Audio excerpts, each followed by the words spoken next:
I'm going to make a motion to open the January 14th, 2026 CPC meeting at 7 p.m. Eastern Time. Can I get a second? Kerry Richardson, second. Excellent. We're going to do a verbal roll call. Kevin. Kevin Campbell, yes. Mike. Mike Biles, yes. Bert. Bert O'Donnell, yes. Terry. Kerry Richardson, yes. Cecilia. Cecilia Delgadillo, yes. Jack. Jack Baruka, yes. Katie. Katie Gensheimer, yes. Dennis Kelleher is a yes, and I will make note one member, Brent Corshane, is not able to attend today. First and foremost, anybody has joined, I think we're all good, but if you haven't placed your lines on mute, please do, just to eliminate background noise. We had a large group. First and foremost, everybody, Happy New Year. This is our first meeting of the new year. It's an important one.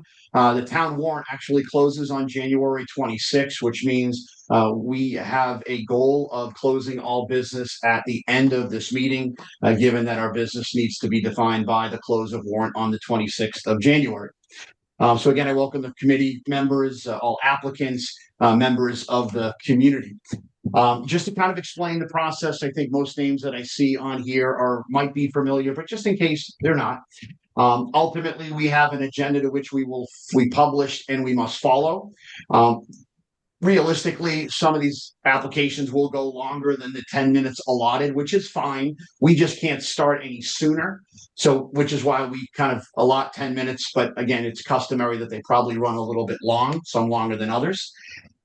We will start off, I'll introduce the applicant and then allow them to repitch their application. All of these applications have been introduced to the committee earlier in the review process. Early in the review process, but again, I'd ask you to kind of repitch and remind both the committee and anybody in the community kind of what you're asking for, and certainly if you want to share, I'll give you that permission. If you want me to kind of share the information you provided to us before, I can do that as well. If you are introducing anyone else to help speak on behalf of your application, all I just do ask is anyone announce their name and affiliation of the applicant themselves.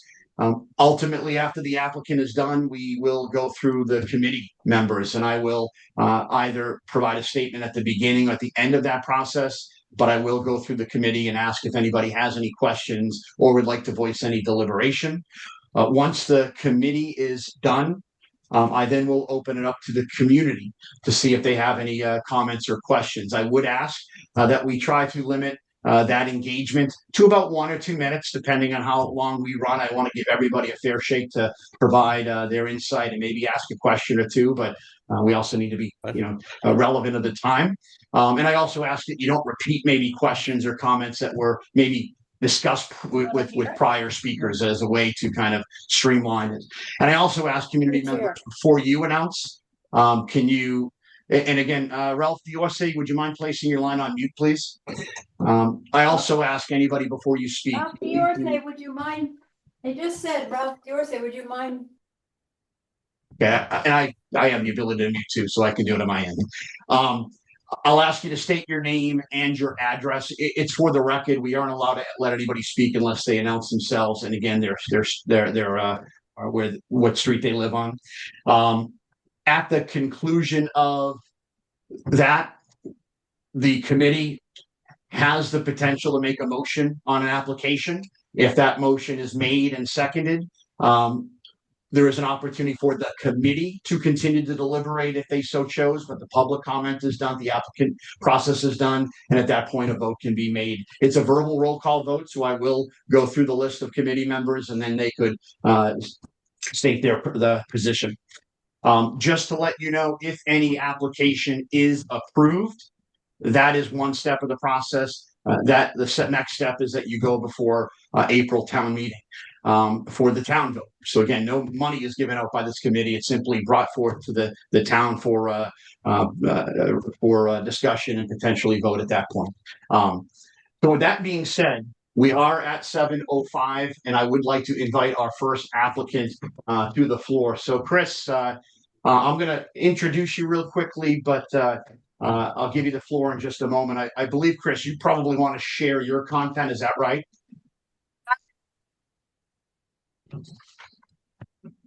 Do I have you, Chris? I'm sorry.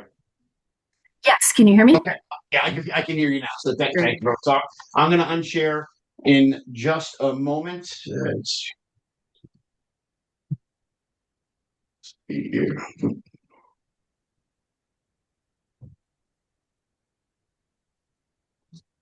So again, Chris representing the Friendship Hall application. I'll give you the floor, and I appreciate your time for you and the other individuals you brought with us. So go ahead.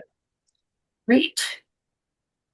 Dennis, thank you very much. I'm Chris Johnson. I represent the Friends of Friendship Hall, and with me today is Chris Diorse from our project management team, who is a professional architect as well, and is serving as an advisor on the project. So when we were here last in November, we gave you a full project overview with our project plan, and I do have those slides with me, so I can bring those up again if anybody has questions. But today I won't re-rehearse that information again for you, but I will highlight some of the key project merits, highlight for you some of the updates to our application that we made since the 2024 cycle that I think are important to summarize, and give you a financial update because our financial position has shifted a bit since we met in November. So this project is seeking $250,000 in historic preservation CPC funds to preserve the Friendship Hall building's architectural legacy and historical integrity as we make some critical repairs to its exterior. Just to run through some of the key project merits, here, of course, Friendship Hall, as part of the Marshfield Hills Historic District, is on the National Register of Historic Places. The project does enjoy the support of the Historical Commission, who committed a letter to our application. And this is a community use building with public access that serves thousands of residents a year. And when we were here in November, I ran through the myriad ways in which the building serves residents at that time, and I'd be happy to run through any of them again or answer questions in more detail. But just to update you, since we met in November, we had a great event. We had our family holiday party, a free event where we partnered with the Marshfield Hills General Store and ran trolley service between Friendship Hall and the general store, where kids could get holiday treats and write letters to Santa and make reindeer food. And we had about 120 families from the community participate in that event. And there's a great video online if you'd like to look that up.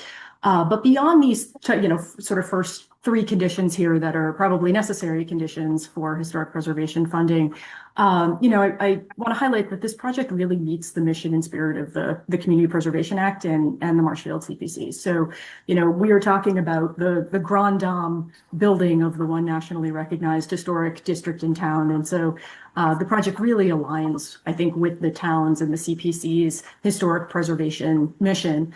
But beyond that, when we sort of think about the mission of the Community Preservation Act itself, thinking about the idea that historic preservation is in the public interest, right? It's in the community interest, but there are some barriers that kind of prevent us from realizing that interest sometimes. And, as the legislature was looking at this, they said, well, a lot of these buildings are owned and stewarded by organizations, whether that's a private or nonprofit organization or the town, where the mission itself is not historic preservation, right? They have an operational mission.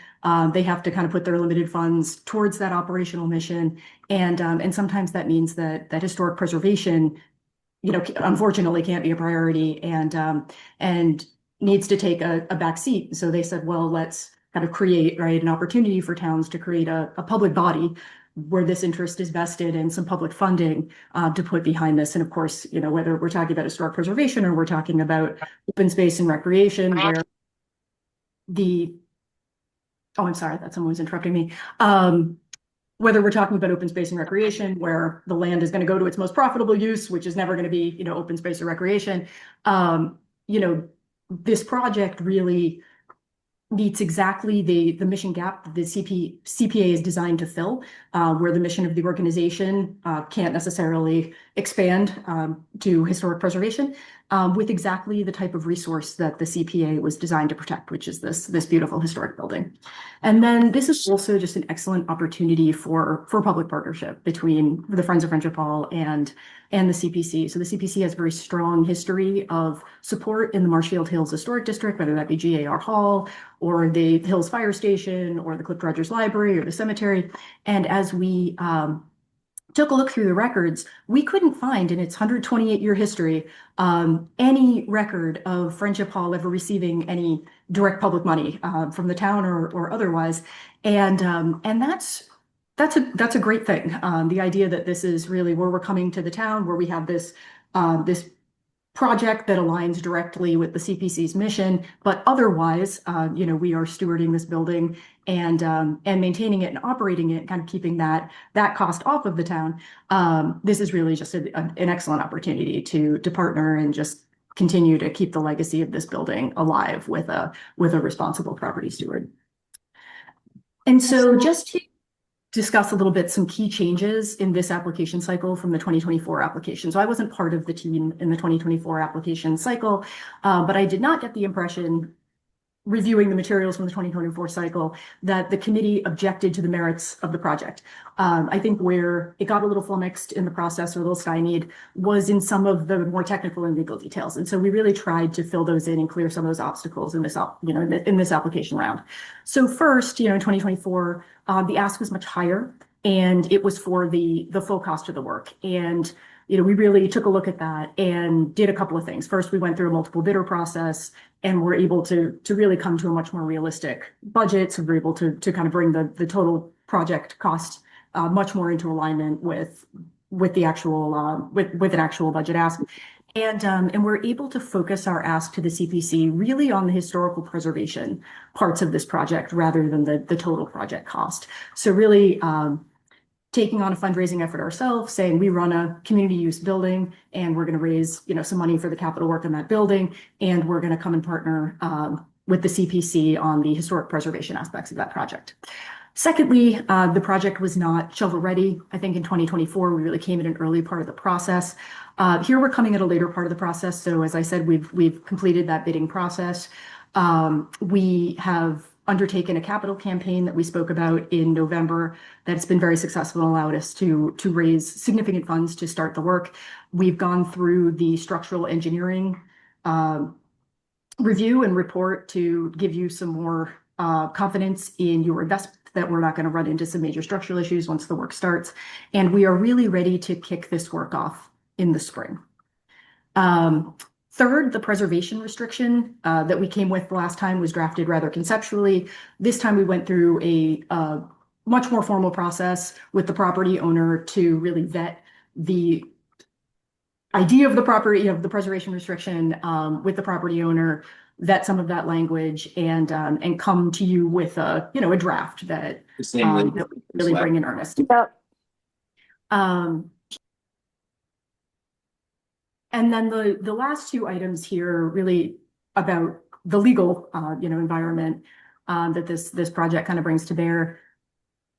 First, there's a question. This project is a church-owned property, right? It's not used for religious purposes, Friendship Hall, but it's owned by the church. And so there was some question around a precedent for that. What is the precedent for CPC funding to church or religious-owned properties? And so we had brought some research in that previous cycle, but we really updated that research and added to it. So we were able to go out and find about 340 CPC funded projects that related to either active houses of worship or church-owned properties. And similarly, looking at the state data, so the Massachusetts Historical Commission grant program, we looked over time and found over a quarter of the total grant funding that they are putting out under their preservation grant is going to, again, active houses of worship or properties that are owned by religious organizations.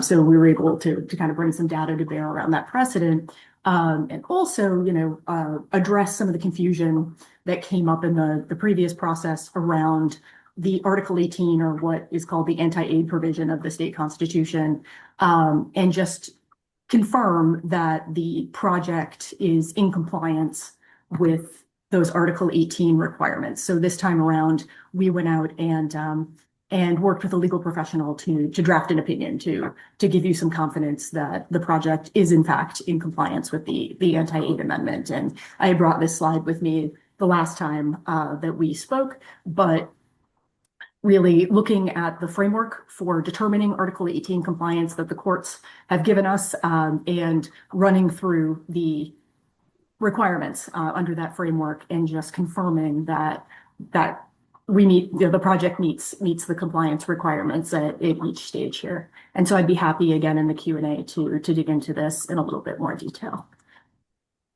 And then finally, just to give you a financial update from where we were in November to now. So the big change is that we've had quite a bit of conversion from our committed dollars into our collected dollars since we met in November. So you can see here we've collected about $70,000 more since we met with you in November. And part of that is we're going to see an uptick at the end of the year as people do their charitable giving before the end of the tax year. But part of this is also, there was some concern that was brought up by the committee in November, just saying, hey, you know, are your committed dollars real? And you know, are we really able to count on $250,000 being collected, you know, by the spring? And so we put those concerns out to folks that had pledged dollars with us and said, you know, we're really want to make sure that we can demonstrate that the commitments are real, and we got quite a response from that. So we still have some committed dollars out there. Of course,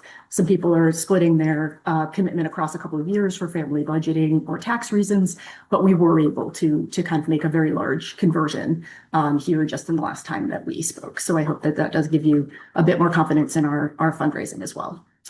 And then finally, Chris, let me just turn this over to you just to kind of finish off here with the architectural perspective. Yeah, if I could just boil it down for everyone, what we're asking for is very simple, right? If you can see the photograph on the left, that's the building in about 1900, we think. And today, it looks nearly exactly the same, more than 100 years later. And we're also in a National Historic District. So what we're asking for is assistance, help with the cost of preserving this building to have it look just the way it did in 1900, maybe for another 100 years. So that work is expensive, and we're looking for help. And so the goal is to have it last another 100 years and have it look just the way it did in 1900, just after it was built. Appreciate that. Chris and Chris, anybody else on your committee that you would like to speak? Certainly anybody can be part of the Q&A, but I know you and Chris were designated to speak. Anybody else that you want to give the microphone before I turn it to my committee? I think that's it. The two of us were just speaking, but Chris might have an idea. But I did have one question for you, Mr. Chairman. It's difficult because we're not in an in-person public hearing. Could we go over how many people are on the call and what proportion of them, or how many of the people on the call are here looking at this application? Or maybe Tracy could help answer that question? Well, I can tell you there are 8 committee members here. I can tell you there are 68 members on this line. I don't know how many are here specifically for this item, but I can certainly tell you the who's in the room type of thing, Chris. Okay, so there's 60 people, and we probably have 3 or 4 or 5 from our committee. So about 55 people on the call. Maybe hit the raise your hand reaction if you're here for Friendship Hall. Yeah, and Chris, I'll kind of Thank you. that aspect of it just because I want to kind of keep some formality to it. And again, Yep. because what we can't do is have people recognize themselves without providing their name and address. So we can't recognize hands raised or things of that nature. So I can appreciate, and again, I think during the Q&A we'll have more of a robust John opportunity. Barolone's on.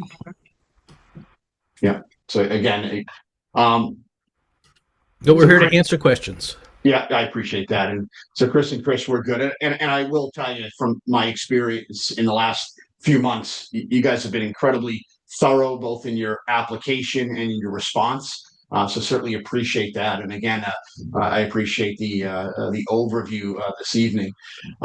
In full disclosure, I'll also mention that Chris and I had a quick conversation, about a 20-minute conversation on Friday. We didn't deliberate, we didn't discuss.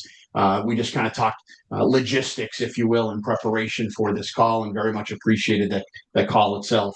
I thought, given this is a robust application, I would anticipate robust deliberation from my committee, and certainly potentially from the community. I thought I would kick things off because I very much am interested in the deliberation throughout the call. But I did want to kind of raise my points to maybe set the stage on what other individuals might be curious and about as well, because Article 18 does cause some confusion, and part of that is that Article 18 means two things to the Community Preservation Committee, right? So Article 18 of the Community Preservation Act is specific to the historical preservation section of the Community Preservation Act itself, right? So what counts as a historical research, how can CPA funds be used for historical preservation, and the standards to which things must be preserved, right? So that's part of it.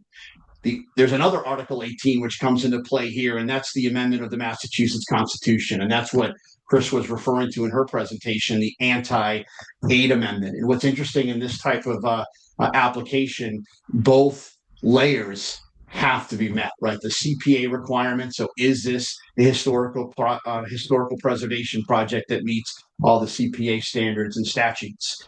And then the anti-aid aspect of it, the constitutionality of it. So, does this project, does it promote religion, subsidize religion activity, provide non-incidental benefits to a religious institution? And I know that is certainly part of what myself and the committee is weighing. But it's not the only part.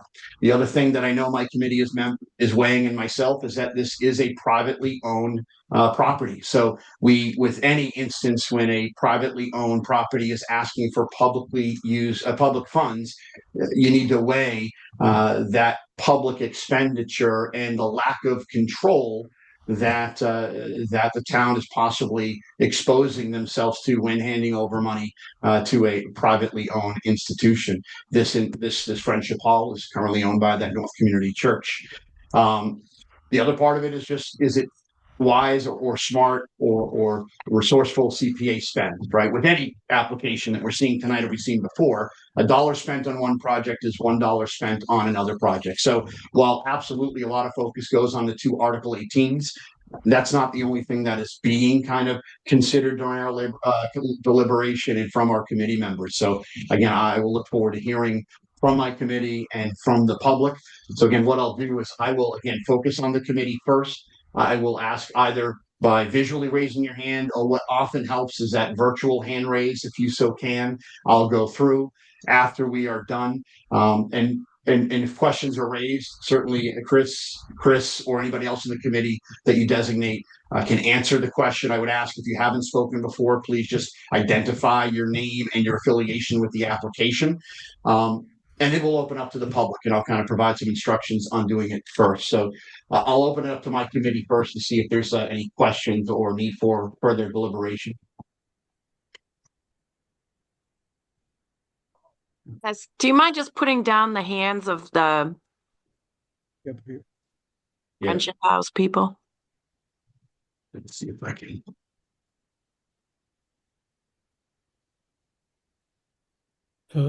Oh, yep. And I'm going to just give me a second. That's a good suggestion. I'm going to lower the hand account.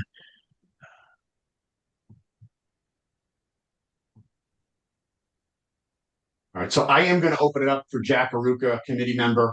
Unmute your line, Jack, and certainly ask away. Thank you, Dennis. I support the Friendship Hall application. I believe this is in the best interest of the town and the neighborhood. I'm a member of the Historical Commission, and in October, the commission voted to support the application. Friendship Hall is an historic property with federal, state, and local designations. It is located in the Marshfield Hills Historic District. It's designated by the National Register of Historic Places, and this includes 122 properties in Marshfield Hills. The district period of architecture styles, it stretches back to 1729. The Friendship Hall exterior is unique and retains many original features. The Massachusetts Historical Commission and the Marshfield Historical Commission include the property on their historic property lists. None of the historic designations prevent the owner, or in the event there's a future owner, from altering or demolishing the exterior of the building. This application includes a great opportunity for the town and the neighborhood. On page 41 of the application, a preservation restriction is offered to the town in perpetuity. The preservation restriction will be binding on the present and future owners. The town will have the responsibility to review and approve plans for the exterior work. The town will have a say in the future of the property. The preservation restriction will ensure the building remains a part of the historic character of the neighborhood. This application deserves to go to town meeting for review, discussion. Thank you, Dennis. I appreciate it, Jack, and I appreciate your effort. Since day one, you've been really kind of peeling back the onion on this application. So I appreciate that. As a reminder, I'm only recognizing committee members at this point before I open up to the public. I do see Cecilia, your hand is raised. Thank you. Yes, Dennis. Chris, it was a great presentation. Thank you. And I just have a question. Last time that we met, it was discussed that Sunday school was taught in the building in the rear. But today you said that there were no religious activities in that building. Can you clarify that, please? Not a religious building, right? There's no worship that happens in that building. There's no religious symbolism either on the outside or the inside of the building. And so from the perspective of Article 18 compliance and anti-aid in the way that the Supreme Judicial Court, right, has kind of treated, is this, a building that is basically promoting, or not even a building, but a project, right, that's promoting religion in any way? The answer is, well, no. So in terms of Sunday school, so what there is in the building is on Sundays, there's a music program. We have a retired Situate Public Schools music teacher that comes in and does classes for the kids. Some of the kids that join that their families are at the church across the street. They're members of that. Some of the kids that join that are not.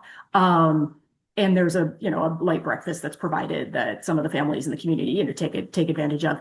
And so that's our current program on Sunday mornings. In the past, there has been a more traditional Sunday school program that, there's a classroom in the building, and they've used that classroom for Sunday school. But what I would say is, whether there's a Sunday school class, as I said, right now, there is nothing in the building that operates like that. In the past, there has been. But whether there's a Sunday school, class that operates in a building, the Supreme Judicial Court, when they kind of went through the Article 18 requirements, that wouldn't rise to the level of a religious project, right, or a religious building. Couple of reasons. First, they call out specifically that grants would survive Article 18 scrutiny, where they're limited to preserving a church property with a primarily secular purpose, right? So primarily this building is used for community work, right, and charitable causes. And secondly, there's really, I would say, nothing about doing historic preservation work on the outside of the building that really has much to do with Sunday school or any activity that's happening right on the inside of the building. So there isn't, a historic preservation of the exterior of a building doesn't, sort of promote a religious purpose. I would also add that the youth wing, as we call it, where the youth group meets, is in an addition off the rear of the building that was built during the 60s, which is not part of the scope of this work. That's a good point, Chris. If I may, just a follow-up question. Is there anything that would preclude you from bringing back more? I think the building is wonderful. I've been there many times. So I think it's an absolute treasure. But is there anything that would preclude you to, well, let's say, bringing back or expanding religious education into the building after, let's say, if it did go to approval, et cetera? There's nothing in the...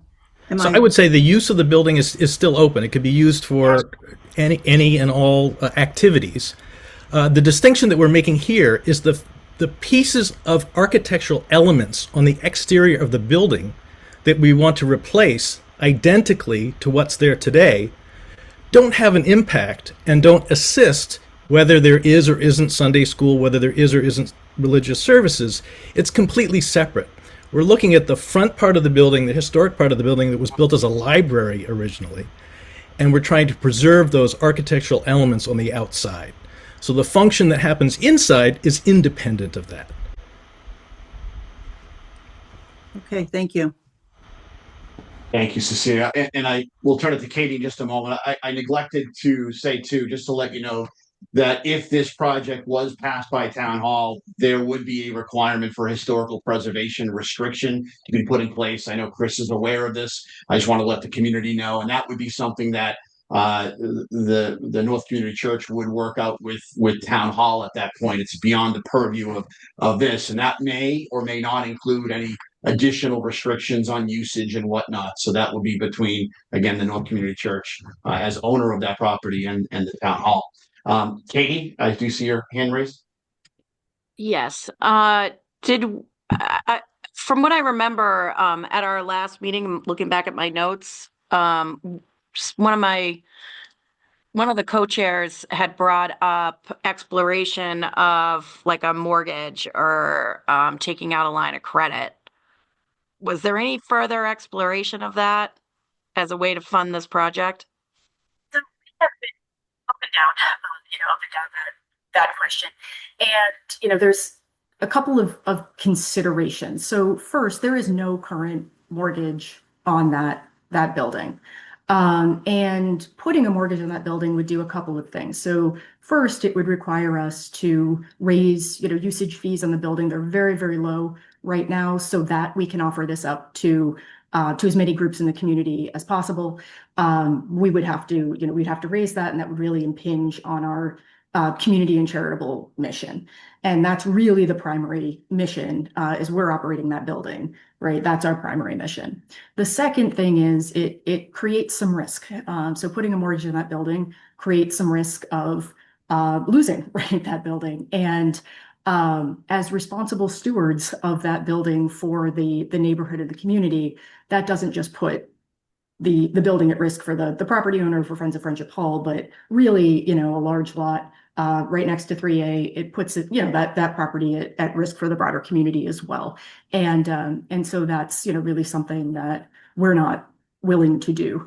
But then, thirdly, as I tried to highlight in our presentation, our mission is a community mission, right? So we use that building for an operational purpose. We think the historic preservation of that building is incredibly important.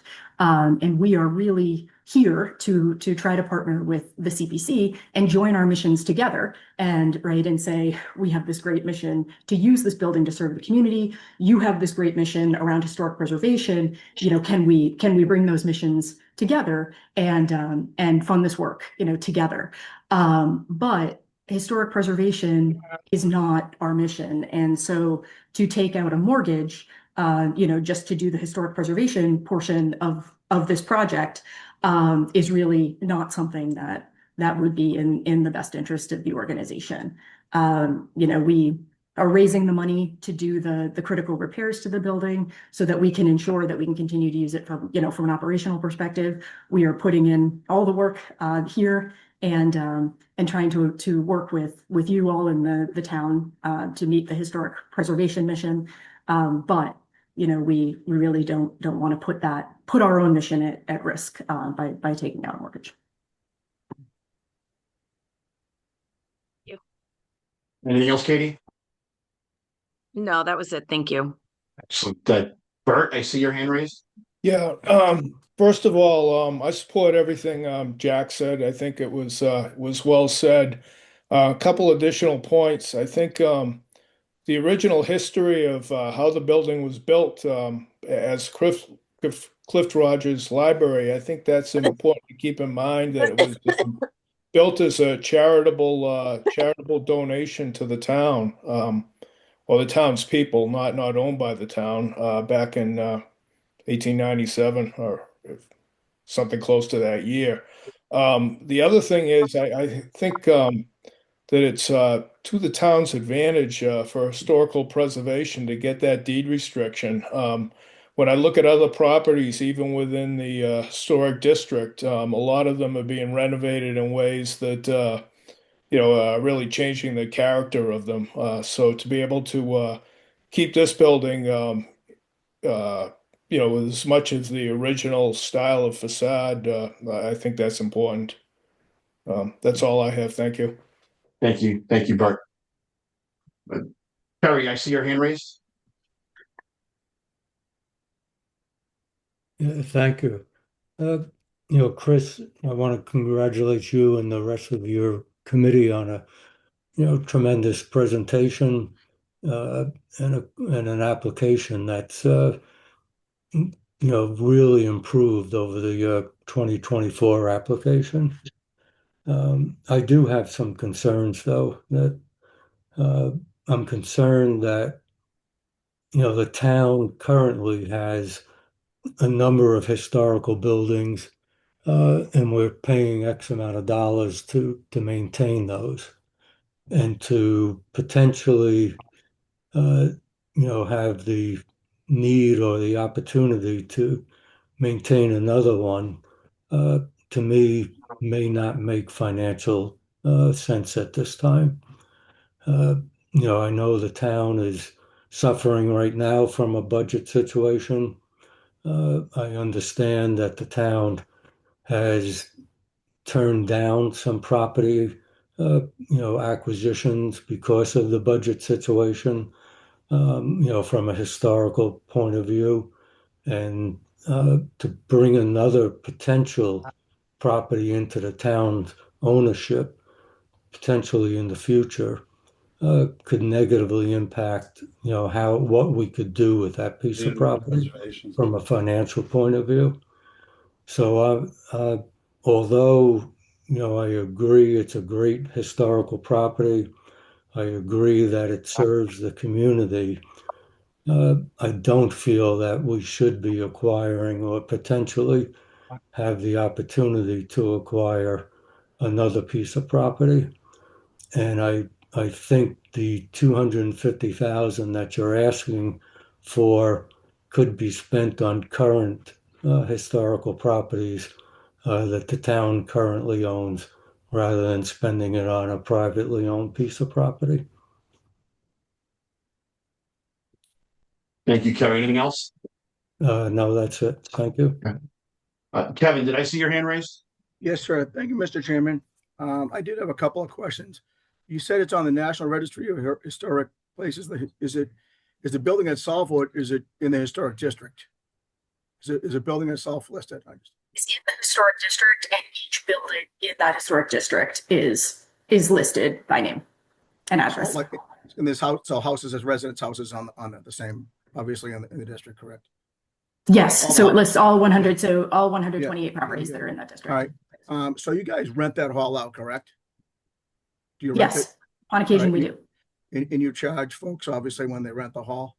It's available to the public for rent. Okay. I think Brett asked last time, where does that money go from the rent? I thought I heard it say it went to the church. It has gone into, yes, the maintenance budget for the building, and the church has maintained, right? I mean, Friends of Friendship Hall is relatively new. The church has maintained that maintenance budget. And so the rental from the building goes back into the building. Okay, all right, that clarifies that. You know, obviously, I know churches don't pay taxes, so that's, you know, no churches, so there's no taxes on that property. That's right. Okay, now, so my final thing is, so there are rentals, so there are places in town, all right, that rent out their hall, all right, for a fee. They do not get taxpayer funds for that. So what do you say to another organization that, you know, rents out their hall, is competing with you for a rental? You know, how do you codify that? So I think a couple of things. So there are thresholds, right? So there is a threshold of rental income over which you know, that property tax exemption would be reviewed. We are not anywhere near that level of rent. The rent is pretty nominal. But also, you know, we offer lots of public services and community benefits out of that building that we are asking no one to pay for. So they're not, you know, they're not rentals. You know, the event that I was just speaking about earlier, we had 120 families, you know, from the community come and spend the day and enjoy those activities for free. We do lots of events like that throughout the year. We offer free community meals at different times in the year. There's just a lot of free programming. We offer, you know, the long history of substance abuse recovery support that's been happening in that building for some decades now. We had one group, we have about 4 of those meetings each week that meet in the building. And one group reported to us that, you know, in the 35 years that they've been meeting in that building, they've had over 75,000 visits, you know, through the doors. So there's a lot of community building. There's a lot of public programming, you know, that's happening in that building. All right, so one final question. So if the money's given to you, you're improving the outside of the building, do you think it makes it more attractive for renters? I mean, I'm sorry, could you say that again? If the money is given to you, you're improving the building. Sorry, does that make it more attractive for rentals in your opinion? Can I answer that? Sure, Chris. The answer to that is no. The people that rent the building for a very nominal fee use the kitchen and the empty space and the stage. The money that's collected for rent covers only a very tiny portion of the operating cost of the building. We hope to improve that. We hope to have it cover a little bit more than it covers today. And the improvement in our rental income would be based on marketing and promotion and getting the word out.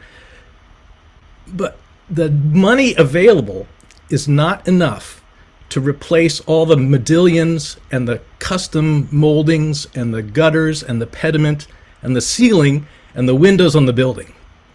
So we can probably keep the building going, but the architectural elements that make it a historic classical revival building that is also on the National Register probably won't be done without this support. Okay, and I think you answered this question earlier about the CCD.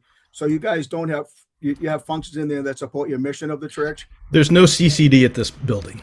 Oh, all right, all right. It's in the building behind it. It's like, all right. It's attached to it, so people do walk through it. There's no CCD on that property. All right. What about in the hall itself? Do you guys have functions in there to support your mission as a church? We have coffee. So that you don't have fundraisers specifically for I don't know, some of your We have fundraisers for the building, yeah. No, do you have fundraisers or support? Like I think I saw before on your website where you went down, maybe built houses in Appalachia or some other places. For the mission trips, sure. Yep. Yeah. Okay.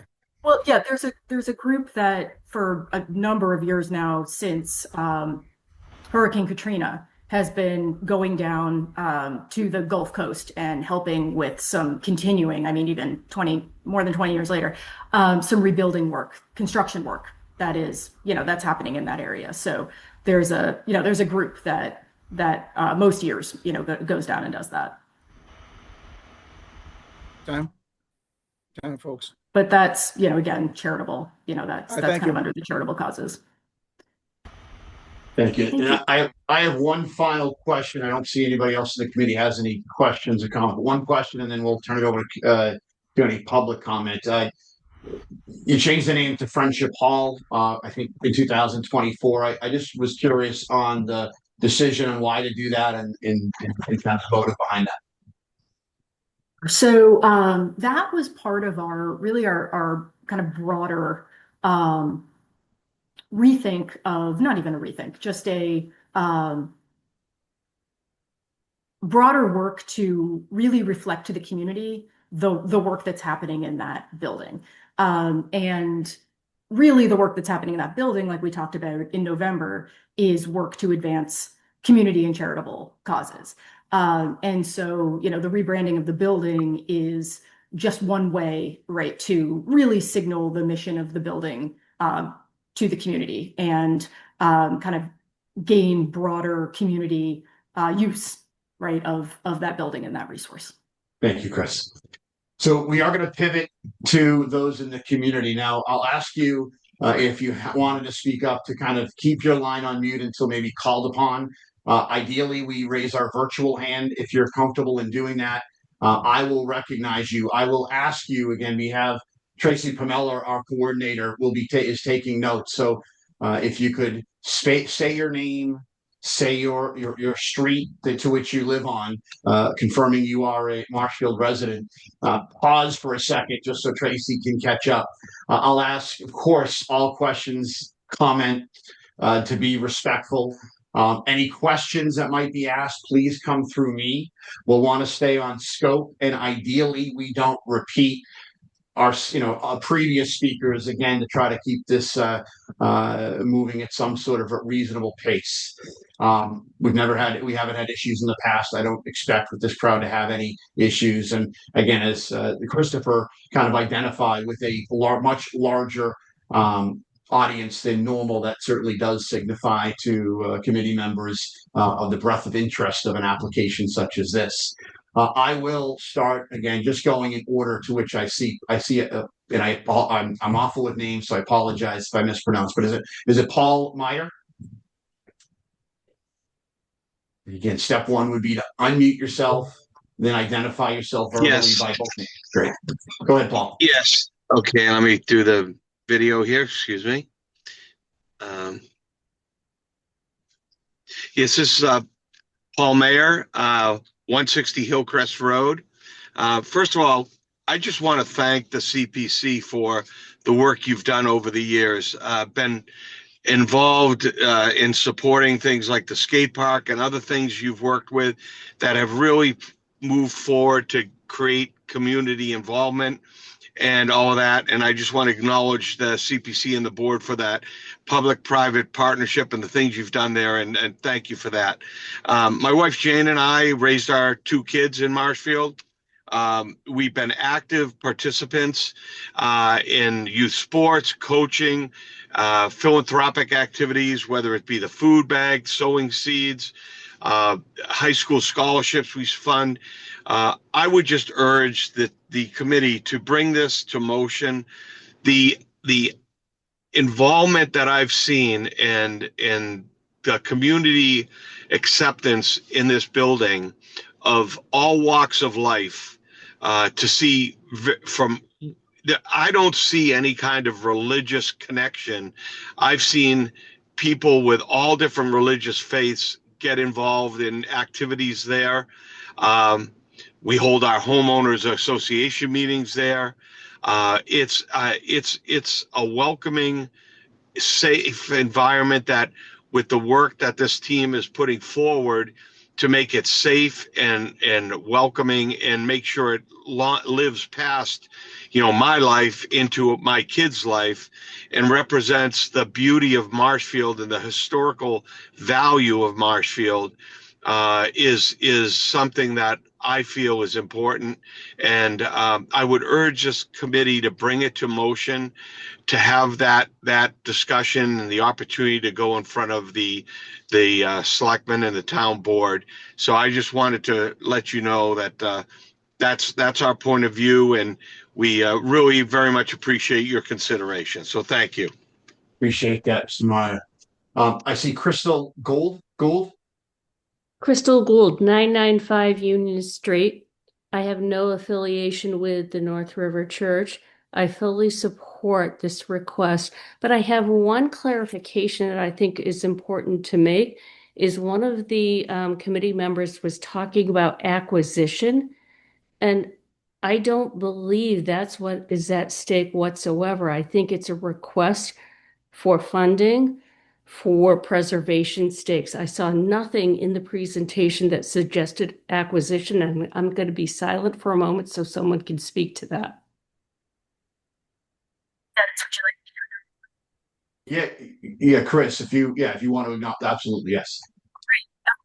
Thank you for that question. So, no, we're not looking for the building to be acquired by the town. And we actually think that a public-private partnership like this one saves the town quite a lot of money when we're talking about being able to steward and preserve a historic resource like this one. First, because the overwhelming majority of the maintenance, I mean, all of the maintenance, all of the operation, and the overwhelming majority of the capital work has been funded by the property owner and Friends of Friendship Hall. We have not asked the town, for any money. The reason why this particular project, has come up is we are at the point where some of the critical repairs to the exterior of the building are really on the architectural details, right? That, as Chris mentioned earlier, those architectural details that really create the architectural historical character of the building. And so this is just a stage of work that we're at that really speaks to the historic preservation of this building. But recently, as we talked about in the November meeting with the committee, the church has done the roof. The church redid the stairs. The property owner redid the stairs, added the access ramp. Lots of capital improvements that have been made to the building, for which we have not asked the town. And we do not anticipate that, once again, this historic preservation work dealing with these key architectural elements is completed. We do not intend another phase, right, of this capital work with the CPC. This is not a multi-phase project. This is a one-time asset. So I really appreciate that clarification. It meets my understanding of what you would propose. And I've attended a number of different events at the facility, and I've seen no religious overtones whatsoever. There's been garden clubs, there's been meals. I fully support this request, and I ask anyone on this Zoom call to fully support it by going to town meeting and voting in favor of it. So that's my comment. Thank you very much. Thank you, Crystal. Joe Schran? Thank you, Dennis. Joe Schran, 675 Summer Street.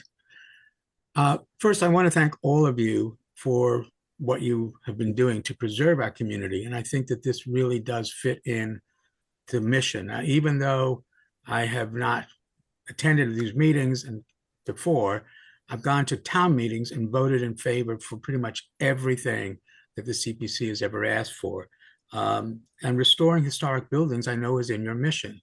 I personally have had the opportunity to rent out the space twice, one for Drug Story Theater and one for a musical called Semmelweis. And it's just a beautiful space. I don't need to tell people that. But I think the mission to preserve our community and the historic aspect, and what is really unique about Marshfield is that we have buildings like this. And I hope very much to be at town meeting and voting in favor of this when you guys present it. So I appreciate Julianne White inviting me to the meeting. So thank you very much. Thank you, Mr. Schran. I have what is identified as Julie's iPhone up next.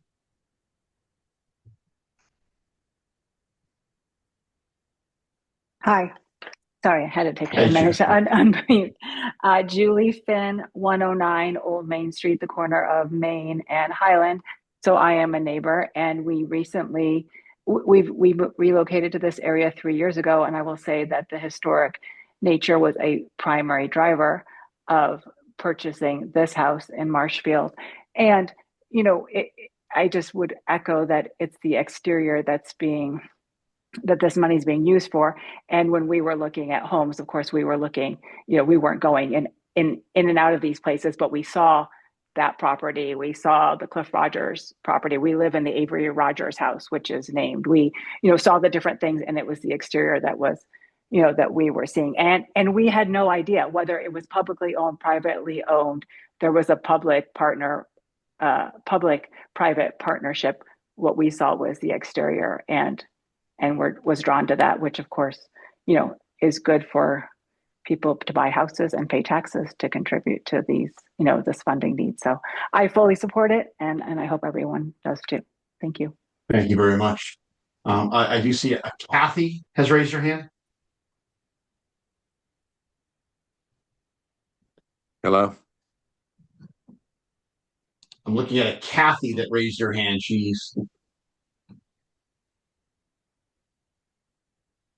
We'll come back to Kathy. I have Amy's new phone. Congratulations on the new phone, Amy. Thanks, Dennis. It's Amy Sheese, your neighbor, Amy. from 15 Marshfield Drive. It's not such a new iPhone anymore. However, I would like you all to know that, for starters, I'm not a religious human being. That being said, I have been in that building many, many times. I am an avid volunteer in town. I have volunteered to make wreaths in that building for Don Vercoloni for the community fair that they put on annually. I did that starting probably 20 plus years ago. I go there every year for their like end of the year December fair or Christmas fair, whatever you want to call it, that they put on with all the different artisans that come in, the local artists. They have done such an amazing job bringing people together and helping people in need. I think this is a good use of money. I think I volunteered at the Winslow House. They received funds. I think this is just as good of an opportunity for our community, and I support it fully. That's all I have. Thank you, Amy. I do have 3 more people that have raised their hands. That'll probably bring us to the top of the hour, and then we'll conclude the application at that point. Cindy Castro, I see your hand is raised. Hi, Dennis. Thank you very much for including us in this meeting. Cindy Castro, Ashburton Ave, co-chair of the Marshfield Historical Commission, also on the Historical Society, as well as a few other historical boards here in town. I wanted to kind of reiterate some of the things that was said by one of the members about renting the space out. I want to remind people that the Winslow House also rents out that property, and they have received CPC funds, as well as the Webster estate, which is owned by the town, but they also rent out, and they do receive CPC funds. Again, we're looking at the exterior of this building. We're looking at the architectural elements, and I wholeheartedly support this article. Thank you. Thank you, Cindy. Again, 2 more speakers. Chris White. Hi, folks. Thank you for hearing me. My name is Chris White, 108 Jedediah's Path, right across Route 3A from the Friendship Hall. I've been to many events there over the years. I'm not affiliated with the North Community Church, but I'm in full support of this measure and hope that the board allows it to go to town meeting for a vote. It's a place of community building and healing, and part of that, especially on the healing side of it, is that the architectural beauty of that building, and it would be a shame to lose that resource in the community. So thank you. Thank you, Chris. And Tom, I didn't see you raise your non-virtual hand, so I will include you in this, but I do. But before I do, Tom, I have Bridget Boyd in front of you, and then I'll go to Tom, and then we'll conclude. Bridget. You're on mute, Bridget, if you can unmute.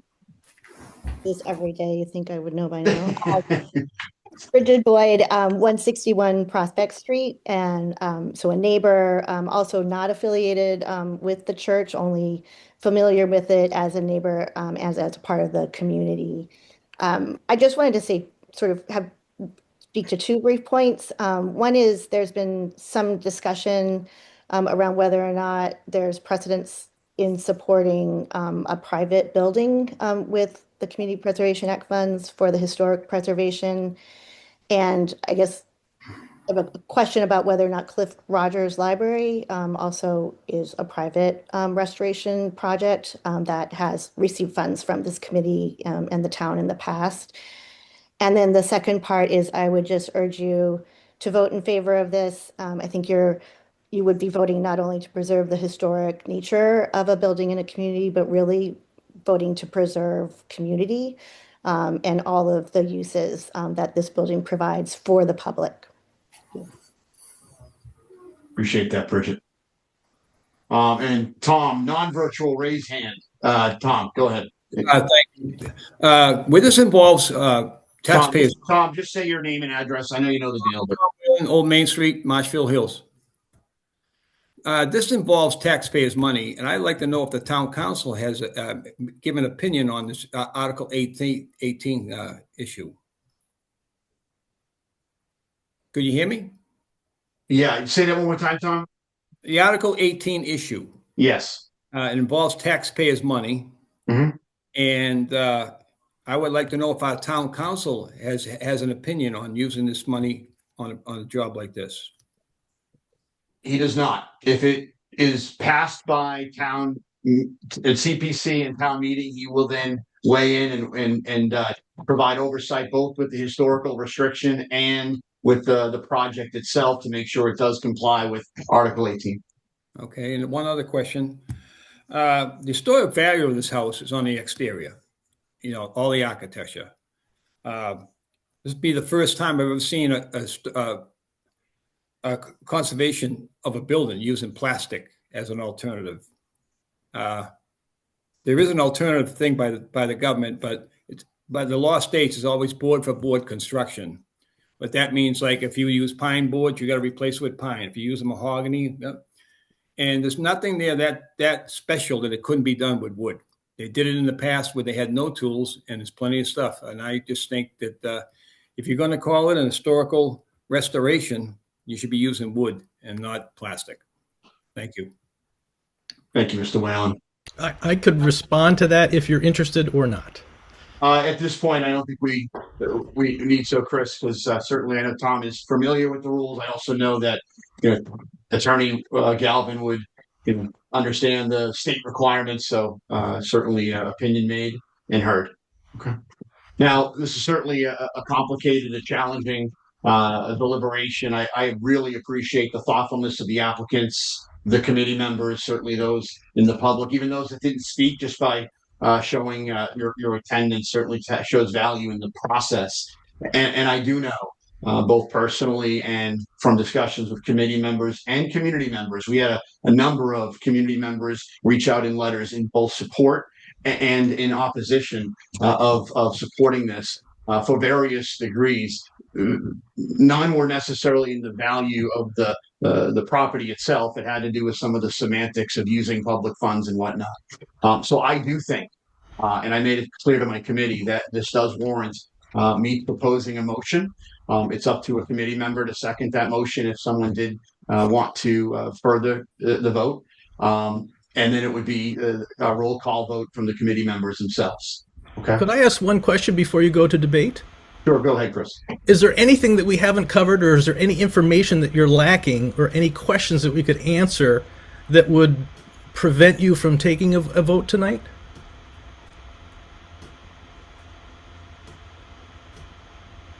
And I don't see any, Chris. So on that, I would move that the Community Preservation Committee recommend that town meeting appropriate a sum of $250,000 for the Friendship Hall project. Do I have a second? I will second. Jack Aruka. So a motion has been made and seconded. So I will do a verbal roll call again for those that may be unfamiliar with the process. I will announce the name. They will repeat their full name and they will vote how they feel, yes, no, abstain. Ultimately, we have 8 committee members on the board. So for it to pass, we'll need 5. So I will start with Kevin. Kevin Cantwell, no. Mike. Mike Bylis, wonderful presentation, but my vote is no. Bert. Bert O'Donnell, yes. Kerry.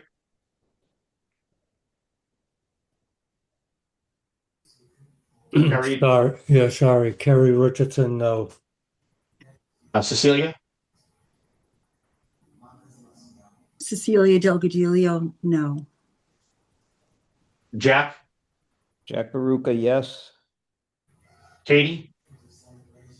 Katie Gensheimer, no. Dennis Keller, who would be a no as well. Regrettably, a great application, great people, great property, but unfortunately, it hasn't passed tonight. So I apologize for that. But we're going to be moving on to the next agenda. So let me pull up the agenda. Give me one moment, please.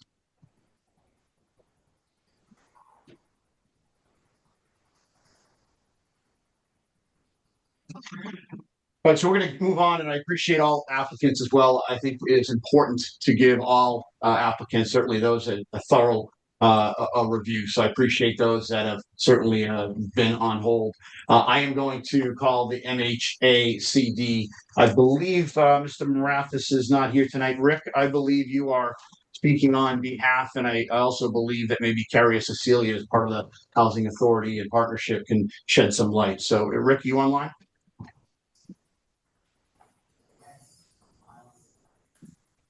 Unmute. There we go. Here we go. You hear Thanks, me? Rick. Yes, certainly. I want to thank everybody. Thank you for hearing our application. And so the project request is for funding the administrative expenses associated with the establishment of a nonprofit tax-exempt 501c3 community development corporation, Marshfield Housing Authority Community Development Corporation. Our goals are acquisition of land to create new affordable housing, to acquire blighted properties, again, to turn them around into affordable housing, all contributing to the subsidized housing index for Marshfield housing, or rather for the town of Marshfield. Rehabilitation of current affordable housing owned by other entities into affordable housing rental units. Owned and operated and maintained by the Marshfield Housing Authority Community Development Corporation, and working with affordable housing developers to strengthen relationships in conjunction with the town, working in partnership to bring long-term improvement to the community through various support and programs, the existing programs that may be in place, and potentially new programs. Let's see here.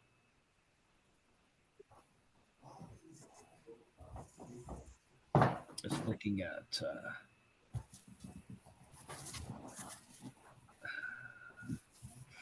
I think, again, I mentioned the subsidized housing index contributing there. I think we're focused on providing housing that's harmonious in design and scale with the community. Marshfield Housing Authority has a scattered site portfolio of 10 different addresses, 10 different single family homes, along with T-Rock Gardens, which is a large 68 unit development with family units as well. And then Grace Rider School. In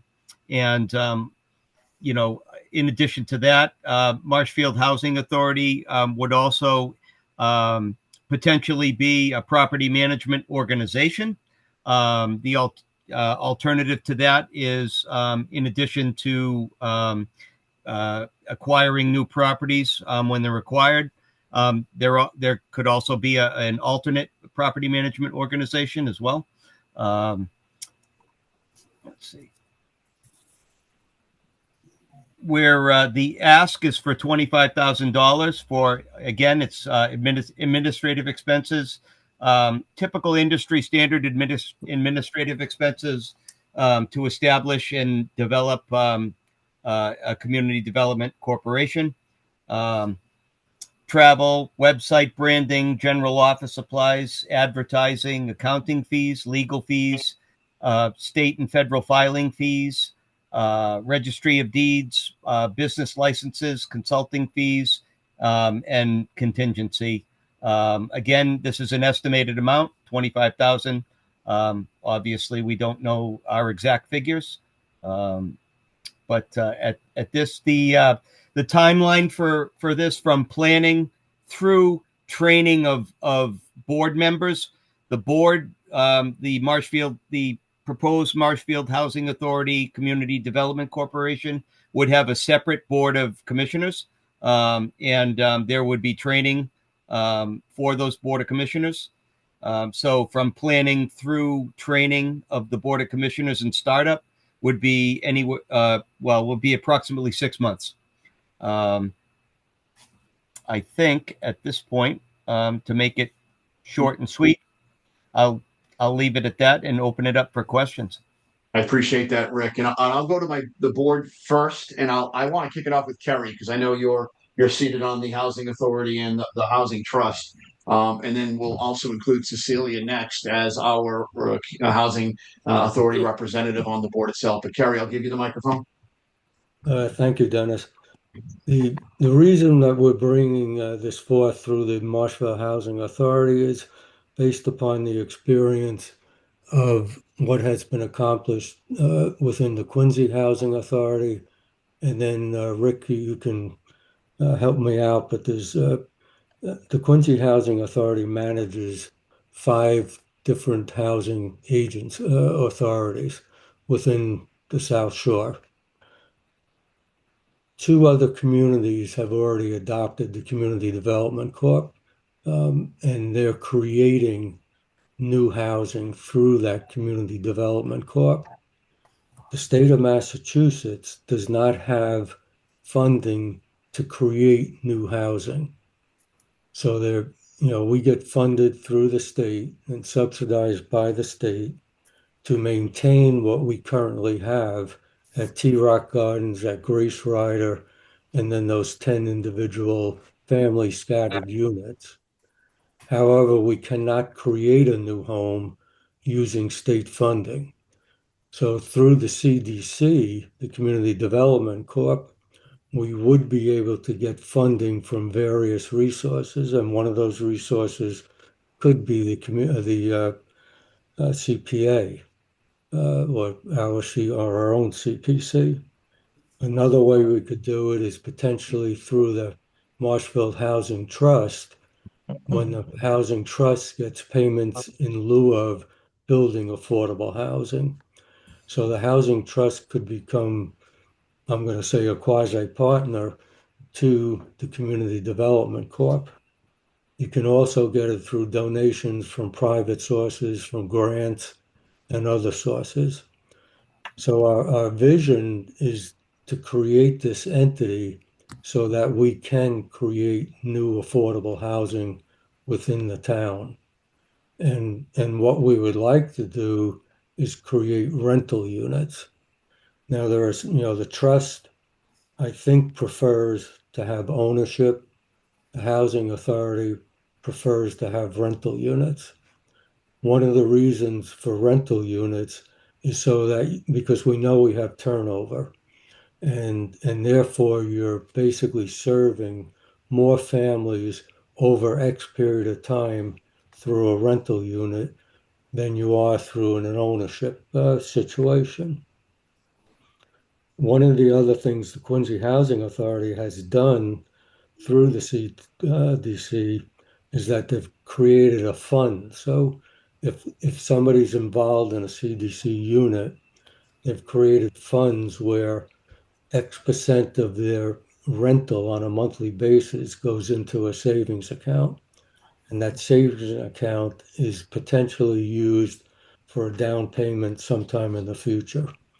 So there's different things that we can accomplish within the CDC that we currently cannot accomplish through the Marshfield Housing Authority. And so it'll be a separate unit from the separate entity from the Marshfield Housing Authority as it exists today. But we think it's going to definitely benefit the town. And Kerry, before I move on, and I'm going to let Cecilia speak next, Mike, and then we'll open it for question. But Kerry, did the Housing Authority vote on this application? Yes, they did. So there were the Housing Authority has 5 board members. 4 board members were present for this vote. 3 voted yes, and 1 voted no. Thank you. And Cecilia, because you are our representative of the Housing Authority on the committee, I wanted to give you the microphone next, and then we'll certainly open up for questions from the committee first, and then the public. Cecilia. Thank you, Mr. Chair. I asked a million questions, practically a million questions. What if, why this and why that? I tried to dissect it as much as I could, trying to find both the benefit, the pros and the cons for supporting this or not supporting it. And at the end of the day, Kerry is correct that the housing trust is the major reason of its existence is to provide housing for ownership, which is absolutely fantastic. However, our inventory is extremely limited, and it takes quite a long time to get a family into a house, one family into one house. It literally can take years, and it is taking years at this point. So as an alternative, as far as a rental property and the fact that they're able to take a percentage of their rent, set it aside for future use as a down payment for a young family, that option is not available anywhere else if they were to be renting. And I think that the fact that we're looking into it so that way it's not going to be the money that we're voting for is to really prepare everything to get to that point. And I think it is definitely money well spent for the future of the residents of Marshfield. I do support this particular item. Thank you. I appreciate that, Cecilia. So, Michael, I did see your hand raised, so I'll open the questions to the committee from you. I think I really haven't answered, but basically the overarching benefit of this is eventually creating more situations for access to affordable housing. That's correct. Than what we currently have, correct? Correct. So, but what is there any negative or downside to it at all? That's a great question, Mike. And I spent probably an hour in the car with James Marathis as we drove down to the Cape to attend a meeting, and I couldn't come up with any negatives. Okay. The federal government, you say take Quincy, for example. In Quincy, the HUD, Housing Urban Development, used to own X amount of properties there. And HUD across the country is trying to get rid of their properties. So that's why Quincy created this Community Development Corp initially, was to purchase the homes from the federal government. And now Quincy manages those homes. So now instead of HUD getting the rental properties, the rental income, Quincy Community Development Corporation is getting the income. And so now they're going to be able to further improve those units that they now own. The other situation, and I can't remember if we had an executive session or not with the CPC, but we did have an executive session with the Housing Trust because I became aware of a situation in the town of Marshfield where a company from the state of Tennessee is going to be buying property within the town of Marshfield where there are HUD units. And now that particular company is going to basically reap the benefits of the properties that are here in Marshfield. At the time that I became aware of it, I wanted the Marshfield Housing Trust to consider it, but the trust, did not want to do that. So I think by forming the Community Development Corp, if something like that happens again in the town of Marshfield, we will now have the opportunity to act on it. It may not become a reality, but at least we would have the option to consider it and work on it. One other question. Does the corporation then own the buildings? Does it own the property? Yes. And so they would be responsible for the maintenance and everything else associated with that. Correct. So we as the Marshfield Housing Authority are under contract with the Quincy Housing Authority. Oh, yeah. And we just renewed that for June 26th through June of 2030. I'm sorry, 2031, a 5-year contract to maintain the properties underneath the Housing Authority. And the Quincy Housing Authority has done a phenomenal job in upgrading the living conditions of all the tenants that occupy units within the Marshfield Housing Authority. Okay, thank you. Any other questions from the committee member? Bert? Yeah, this is for either Kerry or anybody else that's better able to answer it. When these properties are acquired, will the housing trust just go ahead and buy these, or will the townspeople have another opportunity to decide whether or not it's attractive or not? So if it goes to the housing trust, now the housing trust can act on its own.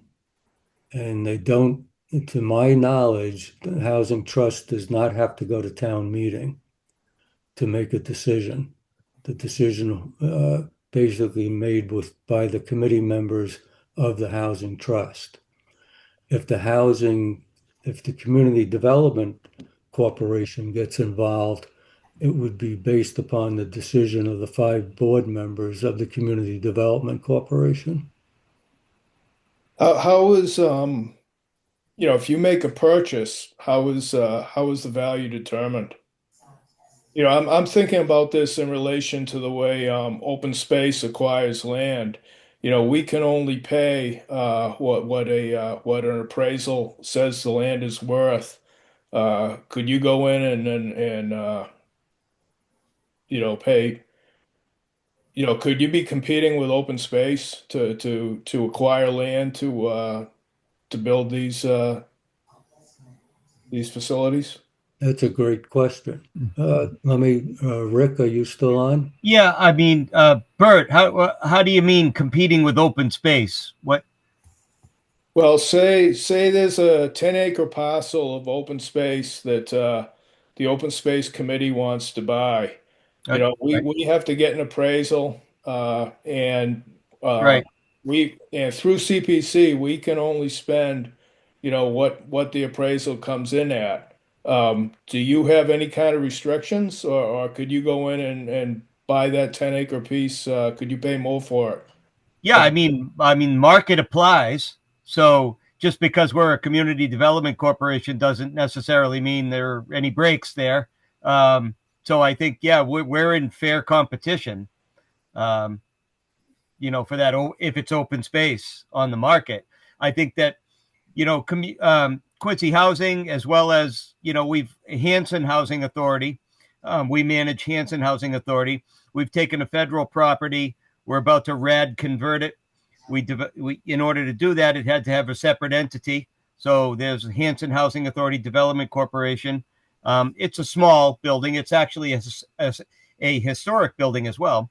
But we're about ready to close on that. Quincy Housing Authority has converted all of its federal property. So those are different conversions as opposed to competing on an open space. in Quincy, we've acquired successfully 2 blighted properties. And the specifics of those really is City of Quincy having first rights of refusal. So on the, there was a title clause for first rights of refusal. So there are various ways and mechanisms that these things, that, avenues, if you will, that this happens. But I don't know if that muddies the waters for you or answers your question there. Well, what I've heard mostly is acquiring, properties that already exist, not new construction. Redevelopment, I'm fine with, but using our limited open space, for new development, I'm not sure I support that without it going in front of the town. Right. Kerry, you can comment on this. I'll say this, and then Kerry, you can comment on it, or anybody else. I think that if the town had some surplus property that it was interested in turning into affordable housing, certainly we would, be glad to get involved in that and project manage it and take it through from concept through occupancy. Again, that would obviously involve partnership with the town and, step by step along the way. We're doing it over in Hingham.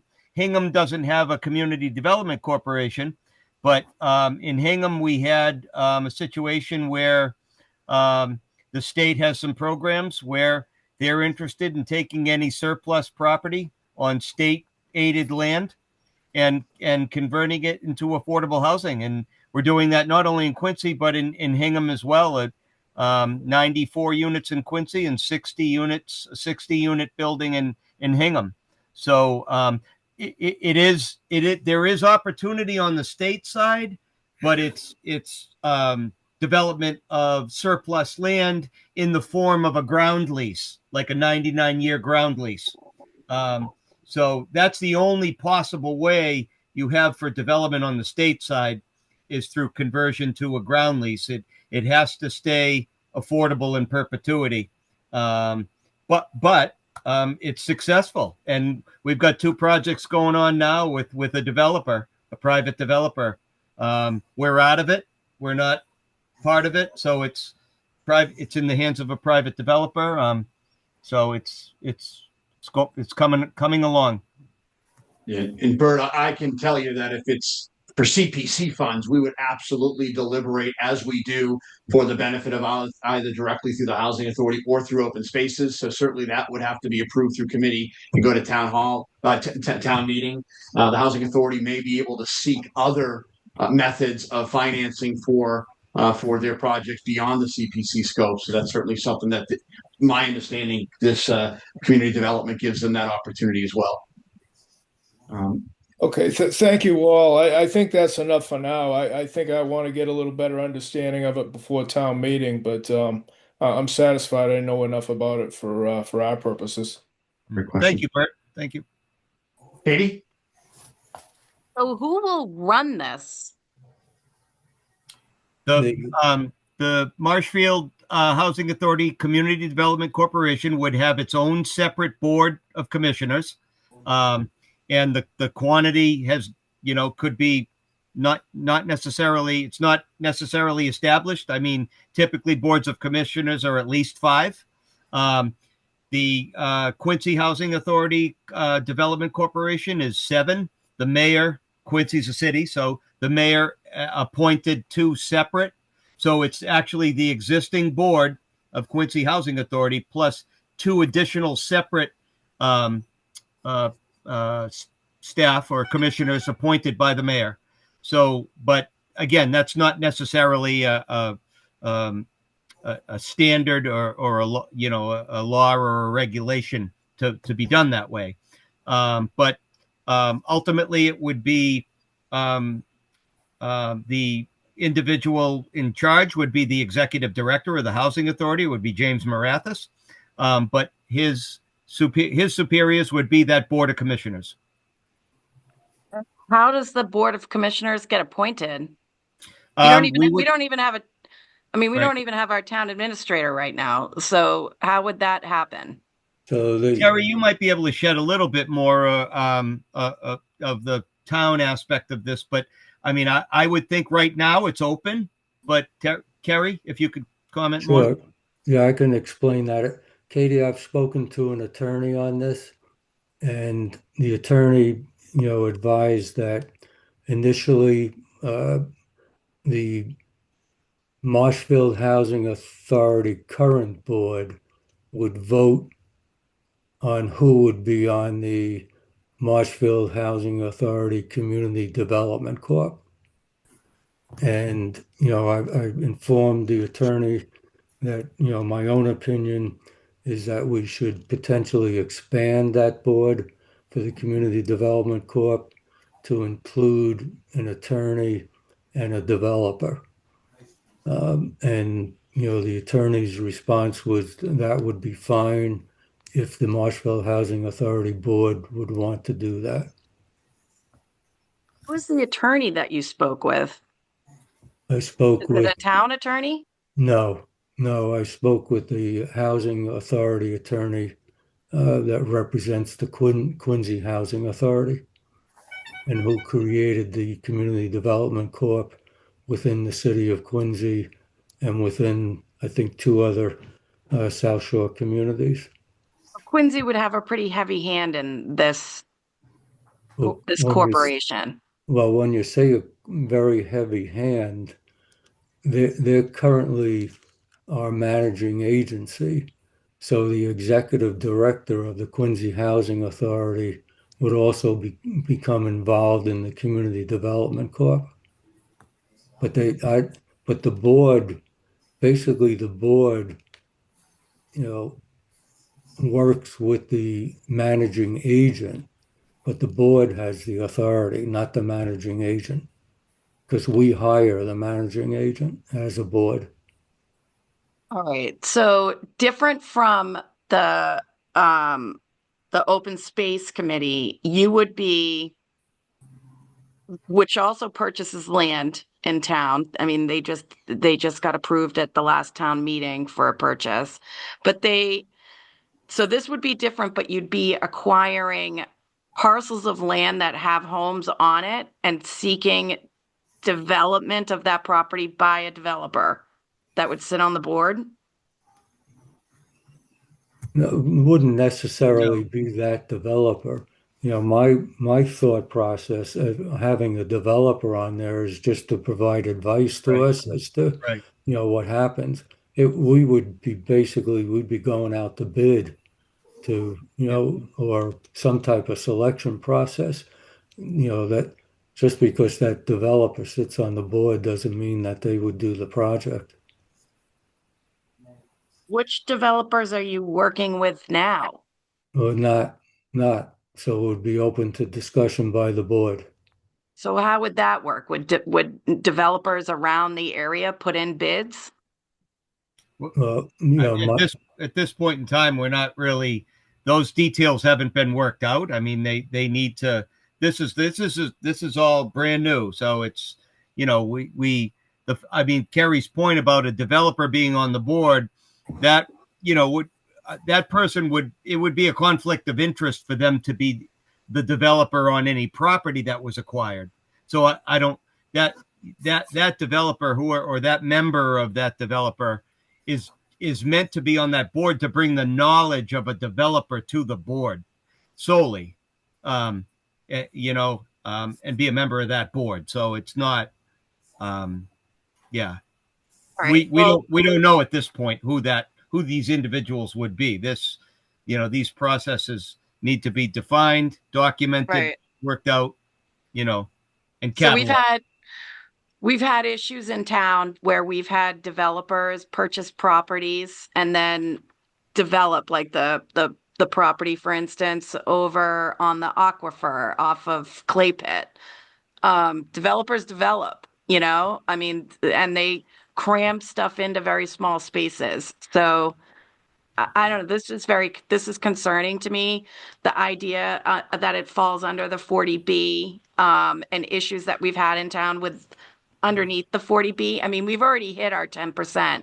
And if that MBTA Communities Act goes in, that puts us above it. And we've already got traffic. I mean, this is concerning. I'm concerned about it. That's just my thoughts. Thank you. Terry, I do have a question. Would this fall under the purview of the select board? No. Right. So this would be outside the purview of the select board itself. Right, correct. The Marshfield Housing Authority is a quasi, state agency, and we are not governed, by the town. The only time the town gets involved with the Marshfield Housing Authority is when there is an election, and X number of our board members are elected. So we're a 5-member board.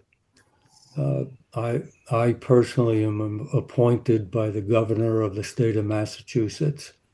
Another board member is appointed or elected. I'm sorry, she is elected right now by the Tenants Association of the T Rock Gardens. And then there are 3 other board members who are elected by the townspeople. Okay. Cecilia, you see your hand raised?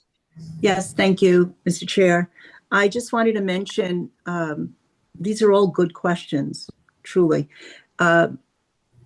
One of the things that what Kerry said, and forgive me, Kerry, but those are your suggestions. They're not necessarily guaranteed to go through as far as having an attorney and a developer, et cetera, on the board. But I do, I do want to mention, though, one of the things that did concern me heavily here in Marshfield is that I happen to know 2 separate families that live on a property on Ocean Street, that they both separately at different times within the same week have told me that they got notification that their property was sold and that their rent would be going up by $900 per month. And when I presented that situation to Kerry, I said, would the CDC would have, let's say if it already existed, would they have been a party that could have purchased this property and kept those residents in their apartments and not, maybe there would be some kind of a raise in their rent, but $900 is a huge amount. And now both families that I know of are scrambling. They had 45 days to respond to that notice. I can't imagine that happening in our little town. It's just very difficult. But at the same time, if we have a safety net for our residents that do rent, I'd like that to be available. Those are just my thoughts, but thank you. Thank you, Cecilia. Anybody else in the committee have any questions or deliberation points? Anybody from the public? Yes. Yes, Tom. These properties that you're talking, buildings and land, right now they're taxable properties. When you acquire them, does it still stay on the tax base, or it's going to be non-taxable properties? Rick, are you able to respond to that? Well, that is a good question. If we're technically a 501c3 tax exempt corporation, then they're non-taxable. So, yeah, I think the answer to your question is I'm not an accountant. I'm not a certified public accountant. But I know that housing authorities, they're nonprofit organizations, non-taxable, don't pay real estate taxes. So again, that's my answer, not necessarily a certified public accountant's answer. Okay, thank you. You're welcome. I have Julie's phone, iPhone. Julie Finn, 109 Old Main Street. I think my first impression, and this is the first time I've heard this discussion, that there's a lot of questions and unanswered or unknowns that maybe have to be delved into more before anyone could have enough information to take a vote. My second question is what is the amount that's being asked for? I'm sorry if I missed that, but I don't see that in this, in what's being. Yep, It was very 25,000. Yeah, and there was a breakdown in there too, Dennis. If you would just scroll down a little bit more, there's a breakdown there. Okay, and so then I saw that. Thank you. And then I saw that that this was for the. It said something like the establishment or the initial administrative fees, or there was some adjective used up in the thing. And so I'm curious as what administrative to establish the nonprofit tax exempt. So where are you going to get the money from for the ongoing administrative fees? The ongoing administrative fees would be expenses. Sorry. Yeah, good question. So I'll give you an example. So the ongoing administrative fees start to come with the properties. So essentially, the organization's not really doing anything. Essentially, it's Marshfield Housing Authority. I'm one of those members, so effectively, and I'm doing it for Hanson. I'm doing it for Quincy. I'm doing it for Hingham. I'm working on all of those projects. Once the properties start coming, you have the rental income, and out of that rental income, we are very very good at making sure that residents understand that rent is important, and out of that rental income, we divide operating expenses and operating reserve and capital reserve. So just, standard, basically 101 rent plus any additional income. That additional income might typically, one example of that is, granted out here in Marshfield, we don't have tall buildings, so there aren't any rooftop like antenna leases. But in Quincy, we have 4 towers. We rent out our rooftops for the carriers, AT&T, Sprint. Well, Rick, no longer, but status scope here, right? Because sure. So rent plus any additional income minus expenses gives you a surplus. Take surplus. There's a division between operating and capital reserve. The capital reserve funds the projects and the upkeep of the fabric of the affordable housing, and then the operating expenses. The operating reserve is there. That starts to increase.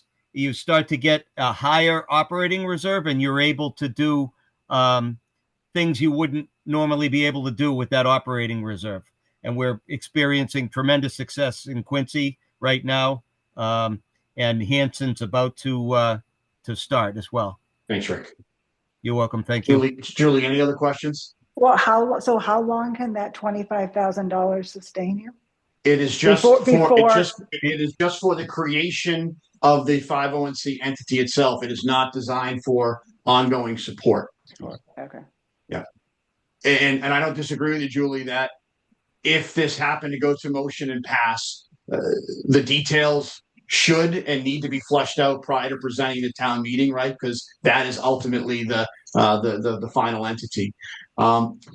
I'll go to Monica for last comment, and then we'll see if there's an appetite for further deliberation or vote. Monica? Oh, hi, Dennis. This is Monica Smith, 145 Demons Point Road. I don't know if it's a comment or a question, but it's all very confusing. The Marshfield Housing Board and, Quincy and all these other towns you're talking about, and you're seeking funds from the CPC from Marshfield, but why isn't this under the state? Why aren't you asking the state for this funding? Why are Marshfield residents paying for this? So the CPC does have a tranche within it specifically to assist with affordable housing and affordable housing solutions. So it is certainly reasonable for this type of application to come forward to the board itself. Okay. You could pursue other avenues of revenue, So certainly that is something that any applicant could pursue, but this isn't a reasonable application for CPC funds.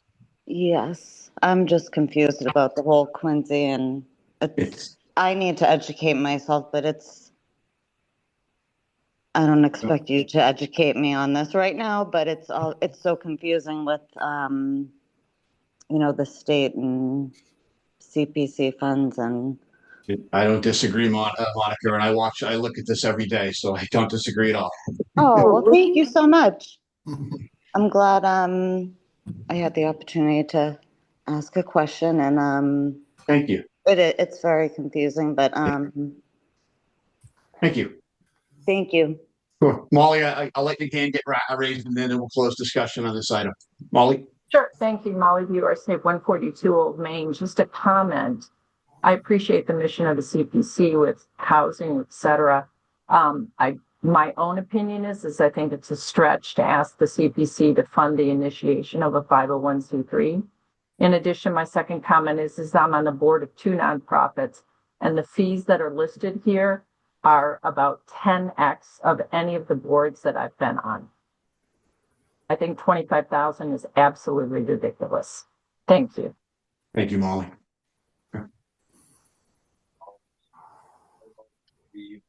That being said, again, I'm going to see if there's a temperature for a vote. So I'll move that the Community Preservation Committee recommend that the town meeting appropriate $25,000 for the project titled Creation of the Housing Authority Community Development Corporation. Do I have a second? Kerry Richardson, second. Okay, so a motion made and so moved. So we'll take a verbal roll call. Kevin? Hey, Dennis, just a point of clarification. Yeah. Housing authorities pay in lieu of taxes on their properties in the state. They work that out. It's like a pilot program with the towns. It's not the same amount every year. So they do pay taxes on that. I'm not sure how because the 501(c)(3) works with that, but the housing authority properties do pay some taxes to the town. That being said, there are a lot of questions in this, but and I hope they can hash them out before town meeting, but I would vote in favor of this.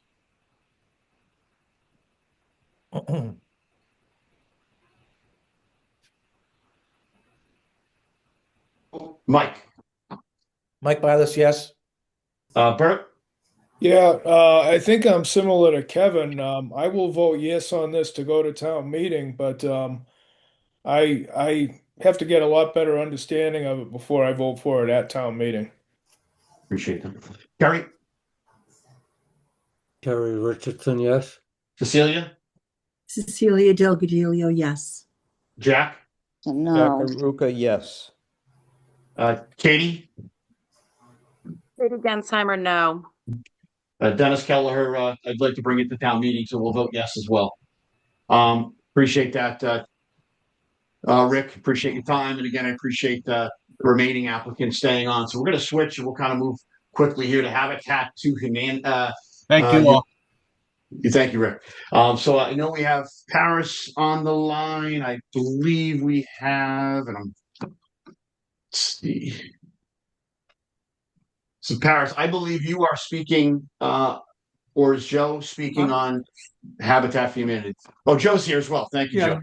Thanks, Dennis. I'll start, and I know Paris is here and Aaron from our office, and we have a board member, Dick Halverson, as well, so they can jump in at any time and help answer questions. Our proposal is to build a three bedroom, 2-bath home on 1929 Main Street as an affordable house unit. The home will be used for a low to moderate income family, meeting the minimum and maximum annual income, which for us, it's 80% of the area's median income. The property will be deed restricted as an affordable house in Marshfield, and qualified family for that home will be selected once the home is built through the state mandated lottery system. So our request is we are, creating, as I said, creating an affordable unit that will have a long-term investment for the town as an affordable housing property. It will take and create tax revenue from a home that's an abandoned property currently. It's a community engagement opportunity for the town and volunteer opportunities, and the community helps build that home. So it brings the community together. And Habitat is a trusted partner. We are celebrating our 40th year in the South Shore. So we're looking for the support of the town. Our requested amount is $250,000 on a projected budget of about $587,000. While we understand it's a large sum of money, this will be a transformative gift that will help us to leverage other fundraising to finalize the fundraising for the project. It'll help us reach out to corporations, individuals, and foundations to help build a home. So that's a proposal. I'm happy. I know the presentation is there. We presented it at the last meeting, and I know there were questions, and I'm here to answer any questions. I said in Paris and Aaron as well. So we appreciate the opportunity, and thank you guys for the consideration. I appreciate that, Joe. And I do recall some of the questions that came in, but I don't want to steal any thunder or pretend I was the author of some of those questions. So I'm going to open it to my committee first, just to see if any of those questions continue to trail, even if you're satisfied, if you thought the public may want to hear some of your questions. And I'll start off with Mike. I'll tell you my initial reaction. Habitat for Humanity is great. I've worked on houses and helped build them and so on. My only, I don't want to say it's a negative, but reservation is that you cannot guarantee a Marshfield resident will get that property when you're using Marshfield residents' tax dollars. Given that as a fact, I would be inclined to vote no on it. However, I think it makes more sense to let a town meeting decide on it because I think it's a worthwhile project. So I would support it in that concept. Let town meeting decide. Thank you. Yeah, and Joe, I don't know if you were respond is that the lottery system does not allow a community to isolate their citizenships themselves. The lottery has to be somewhat of an open process. Is that right? That is correct. Yeah, I could speak to that. Actually, if I could just add also, we appreciate everyone's time and consideration of this project. And I just want to, go give the background a little bit more on this. This particular property was acquired by the town of Marshfield with CPC funds on Town Warrant Article 9 back in June of 2020 for the use of affordable housing or open space or conservation. The Affordable Housing Trust voted unanimously to convey this property to us in January of 2025, and we entered into a P&S with the Affordable Housing Trust of Marshfield in May of last year. We're in the due diligence period, and we've hired engineers and obviously made investments to put plans in place and development, and we're going before the ZBA January 27th for special permit. The idea of local preference is driven by how many units, and that's governed by the state of Massachusetts Executive Office of Housing. If there were two houses or more than two homes, it's 70%. So if you have a 40B and it's multiple homes, it's 70% of it. And in this case, there's only one home, so it has to be an open pool. It does not restrict Marshfield residents from applying to it. So I just wanted to add that note, if that context is helpful to understand the background of the CPC's current investment in Marshfield, the town of Marshfield's investment, and our working with Karen Horn who's a housing coordinator along with town planning on this project. Thank you. No, I was aware of all that because you guys are very helpful in explaining it after the last meeting. It's just a personal feeling about Marshfield residents' tax dollars and why you can't be guaranteed, but that's it. Appreciate that, Mike. Appreciate that, Paris. Yeah. Any other committee member have a question for the applicant.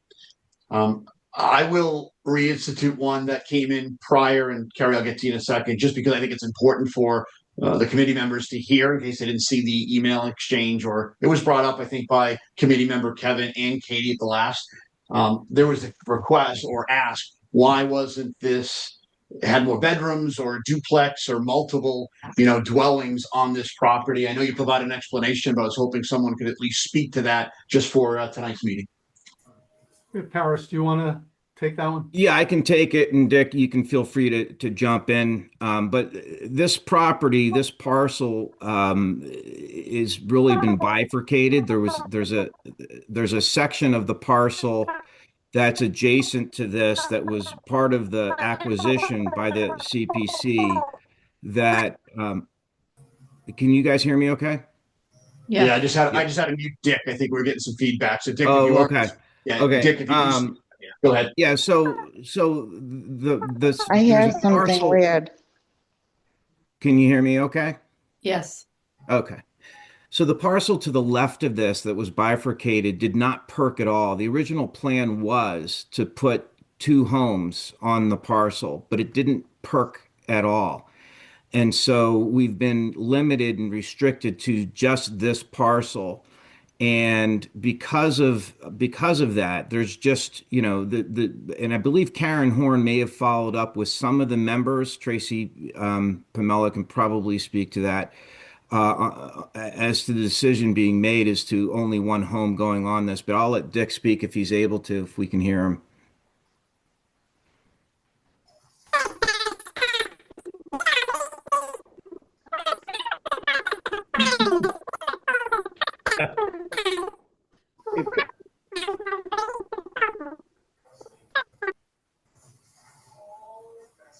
Hey, Dick, I had to mute you just because I'm going to unmute you again, but we're getting kind of an underwater type of reaction to chipmunks. Yeah, we're not having any success. Yeah, Dick. Unless we can reconnect, I don't know if we can be successful. We can't even hear you. So pause for a second there. So just to back up, I did follow up with Karen Horn from planning because of the history of that, and this has been a collaboration with town planning of Marshfield, and because the property did not perk well at all, and because of the septic system, and it's going to be an above ground system, and just the space that we have there, the decision was made to just put the 1 home on the parcel. Appreciate that. And I think they've looked at this multiple ways, and if you haven't had the opportunity to speak with Karen, I can have her reach out again. But she has confirmed that that's the context here. That's good. Dick, you want to try it again? Yeah, can you hear me a little better now? Oh, we can hear you perfect now. Perfect. Oh, great. Yeah. Sorry for that. As we were told by Karen and her associates, when the town acquired this property, they retained the services of Grady Consulting to do a perk test on the site, which failed. And that was a perk test that was given to us at the time we began discussions about acquiring the property. But in conjunction with the town, we rehired Grady with instruction to try to find on this site a location that would perk and use some creative design work, if you will, to try to find a way to make this site work. And I spent the better part of a day out there with their crew. We found that the soils were what are called poorly drained, which is the reason that the bulk of this property is actually in your inland wetlands overlay district, because of the poor draining soils that are in this vicinity. They were able to get the ground to perk, but at very minimal levels, which precipitated the need for an oversized septic leaching field, if you will. So that ate up all of the space that we all thought could possibly be used as a second home. The property has also a very high groundwater table, requiring us to elevate the foundation of the house higher than we might like to, and to design the basement of the house in such a way that water cannot infiltrate it, i.e. foundation drains, waterproofing, and so forth, all of which is adding cost to the project, which, we've gone into this with our eyes wide open and with sharing the information with the folks at the planning department, and think that we can make this project work for one home. It just doesn't seem realistic to think that we could build two homes on that property for those reasons. I appreciate that. And I know that was brought up at last meeting. It was discussed in follow up. And I just thought it would be important to restate for the committee and the public again. Kerry, I know your hand was raised. If you have a question for or point of deliberation. Just some comments. But my heart is very close to Habitat for Humanity. I'm former president of the board for Habitat for 3 years and really enjoy the people who work there.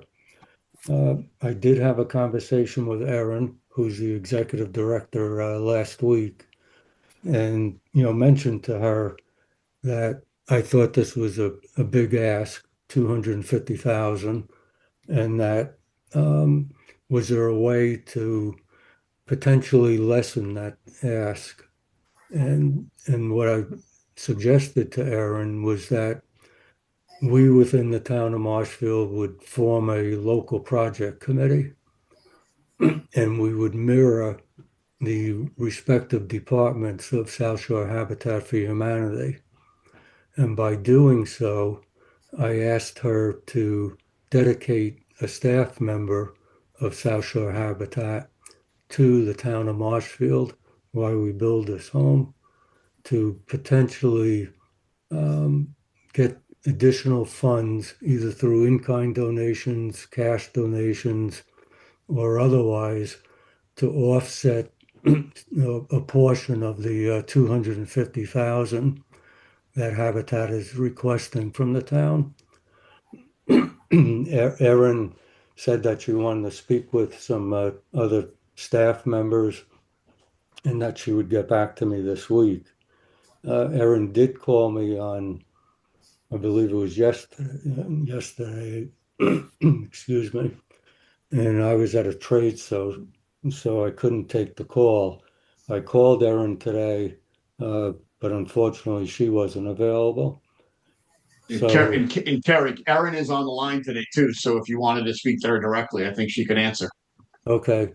So Erin, you did leave me a message, that indicated that your accountant said something to the extent that they wouldn't be good for South Shore Habitat to be, say, I'm going to use the word required to pay back a portion of the 250,000 to the town if we raised, and I had suggested 125,000. And so I guess I don't understand that and would just like clarification on that. I know that, that we as a town and CPC have given funds to other 501(c) organizations, and that they have, been able to give funds back if they were not expended.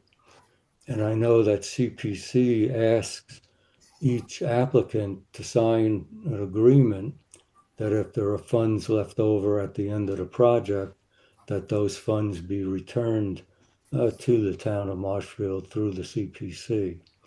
So I would just like further explanation as to, why your accountant is saying that you would not be able to do this if we raised additional funds over and above, what you have budgeted for in-kind or cash donations.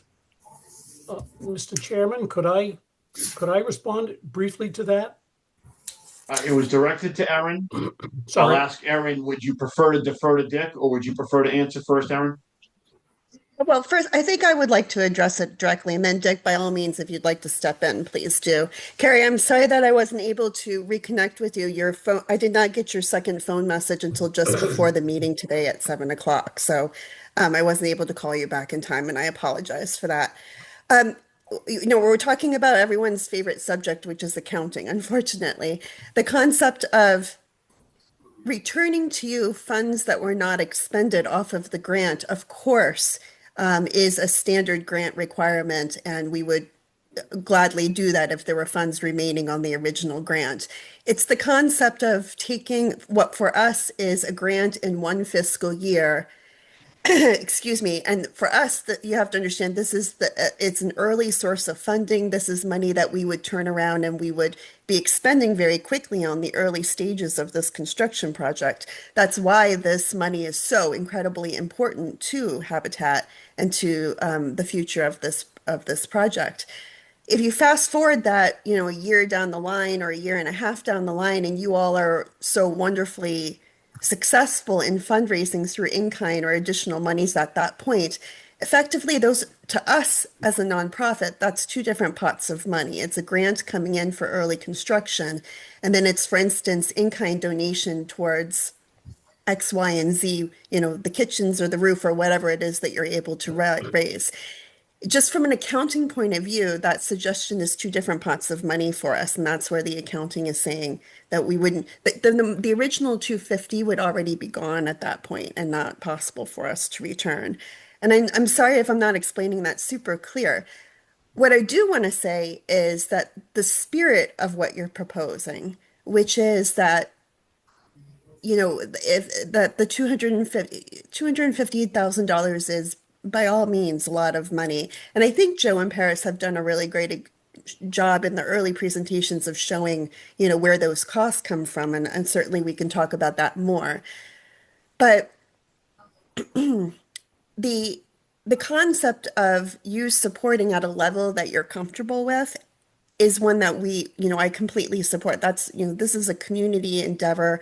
You all need to support at the level that you're comfortable with. And if you want to join us along the way and help us to make up a difference in a different way, I 100% would love to have some sort of a local initiative committee, and we would absolutely have staff members who can be supportive of that initiative. I think there's a pathway forward. The only thing that I was trying to speak to you about ahead of time is just that it's just not that simple of taking the money and returning it, because for us, those are different sources of income. I hope that makes sense at this point.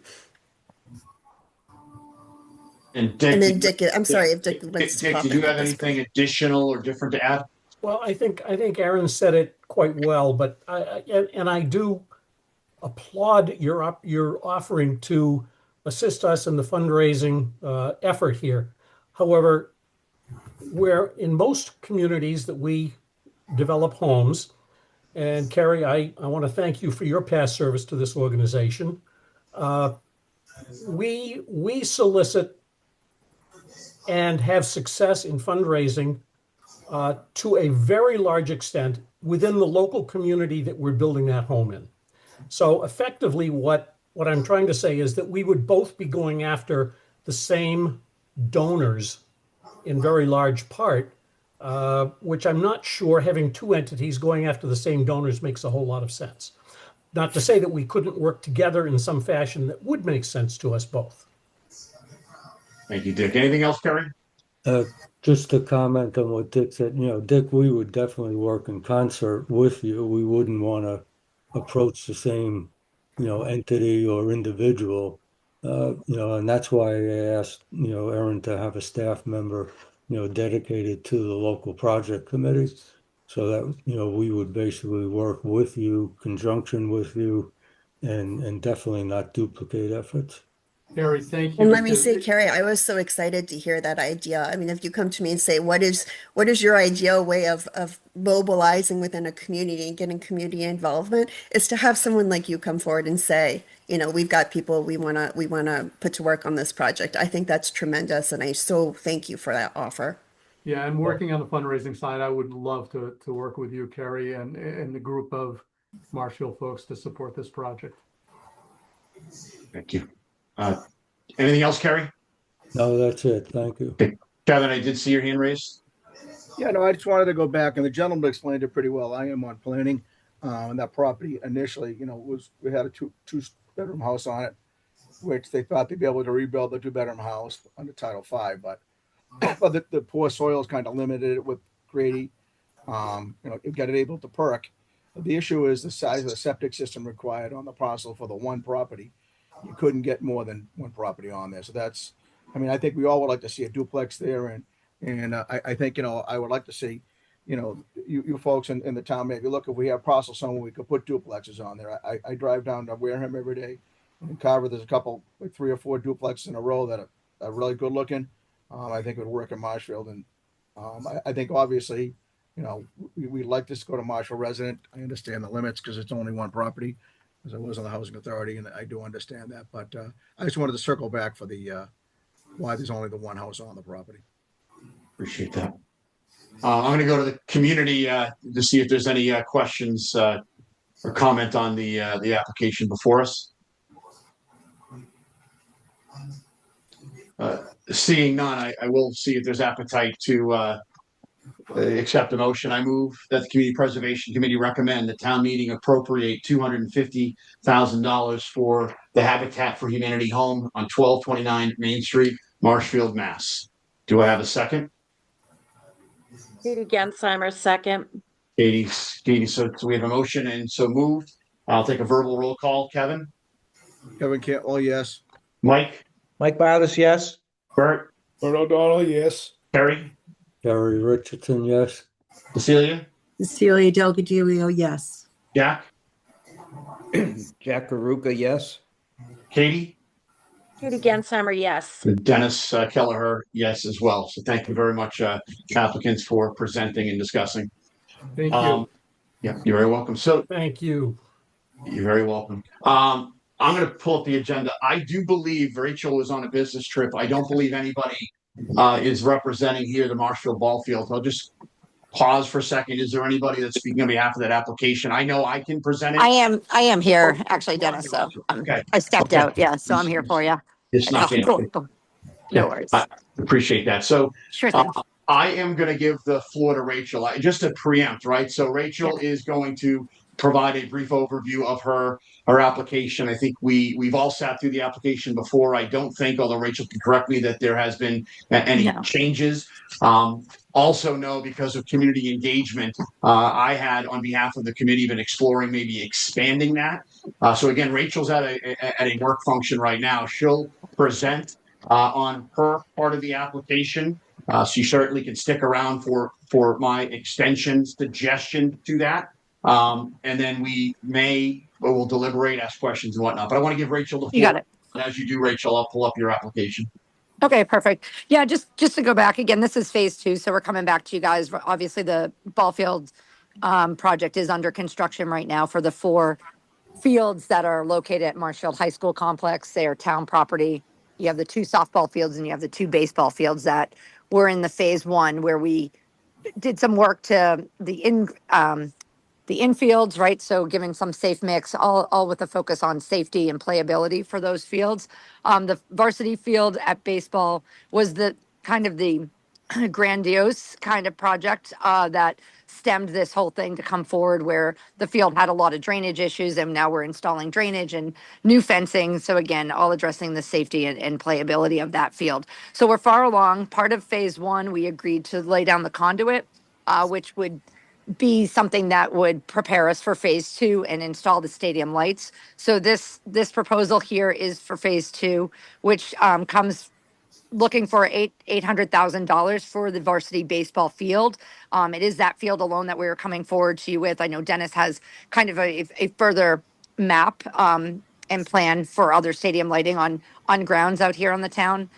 But we are really coming forward just to look to finish our project at the varsity baseball field to put in the like an LED stadium lighting, also do a scoreboard if we're going to have the lighting and have this field playable at night.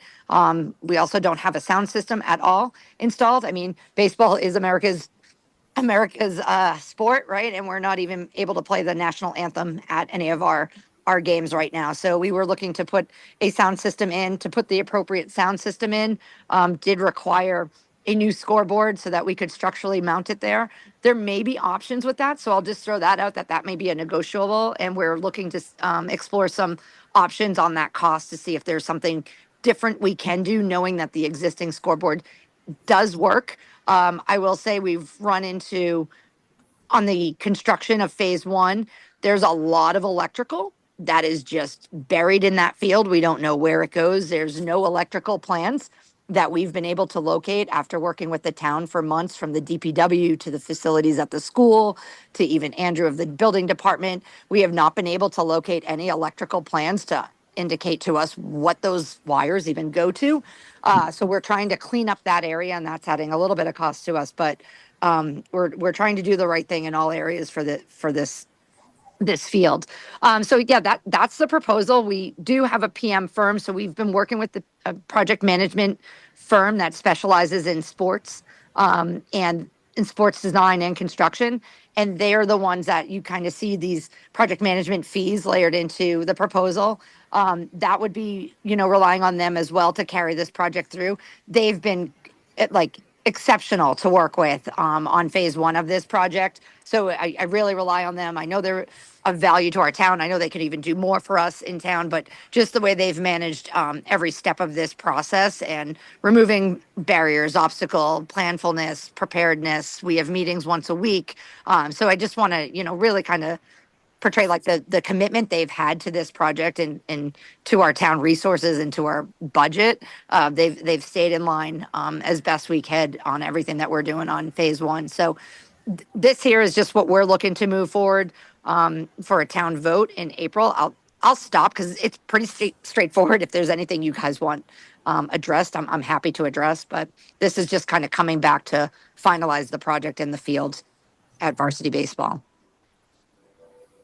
Yeah, and I'll also add, when this was in front of town meeting for phase one, it was brought up, and I'm kind of reminding the committee and any citizens, any community members, that this was actually brought up to why there wasn't lights as part of the initial phase. So while this was always a want of this group, they carved it off to be sensitive to the spending dollars of CPA, but hearing what they heard at town meeting and thus from the community beyond that, that's why they submitted this application itself. So I'm going to open it up to the committee members. I know this is, again, I'm just showing one page of the application and a few images of the plan itself, but I think the committee members know that this is a robust application that has been sent in. But let me ask you, does committee members have any questions for Rachel specific to her proposed application baseball field? I'll talk about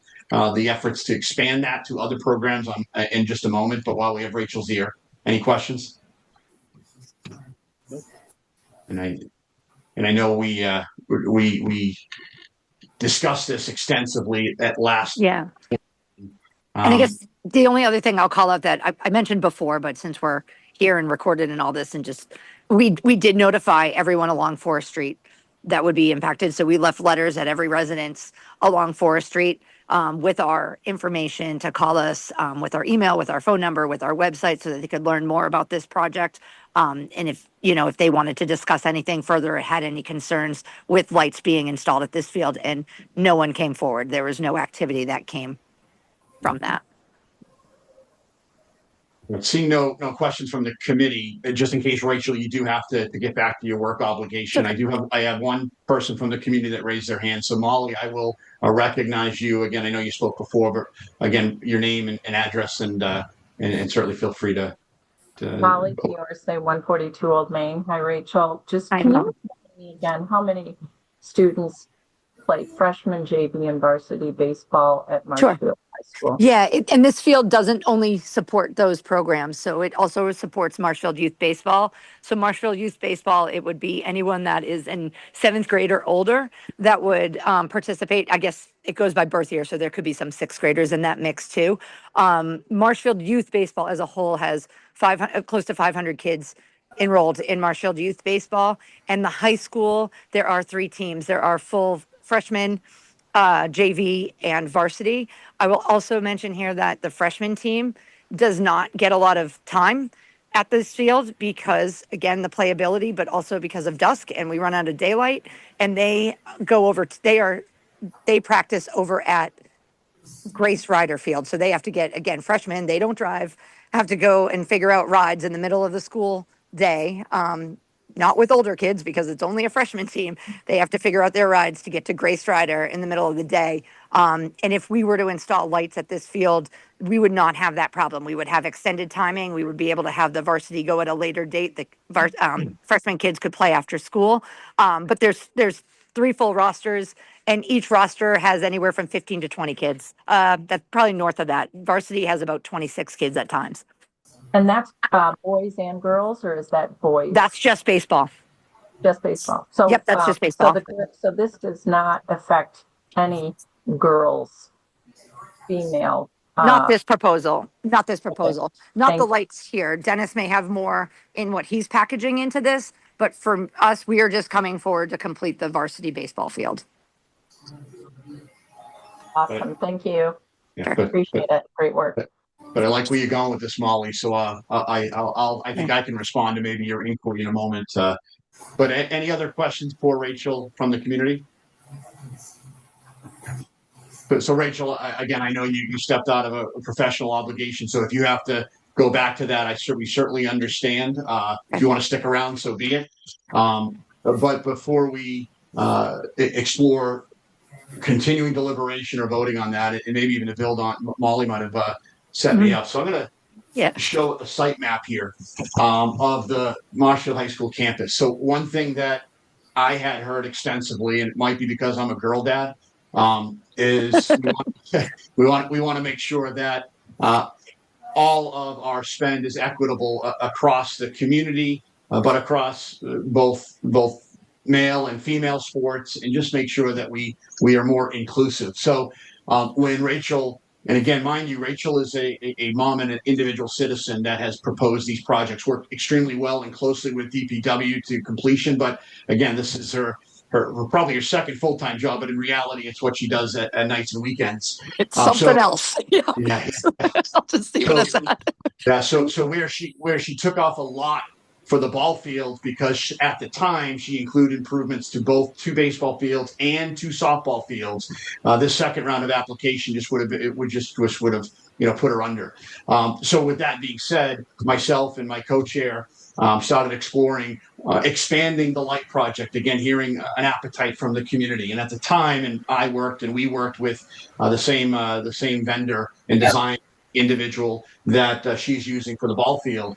We asked for maybe what if at the same time we expanded the project to include the Marshfield High School softball field, right, to incorporate the softball program, and just like with baseball, to not only benefit the high school level players, to which they have 3 teams, but also incorporate the youth programs, which all ages can use the same. They use the same size field, a little bit different than baseball. And in both areas, by including lights, that also does, although it's not our primary focus, does open us up to potential usage for other entities that would be revenue driving. So whether it be a club or some sort of entity that might be interested in. So we asked for both the softball field, and then we also asked, well, what if we expanded it to some of the deaf toast fields, is what this space is called, basically multi-use fields on the Marshfield High School campus. And this would traditionally benefit youth programs of soccer, lacrosse, flag football, tackle football, rugby, and so forth. Now, that being said, obviously these price tags are pretty high. So I'm going to flash a second once my Excel opens here.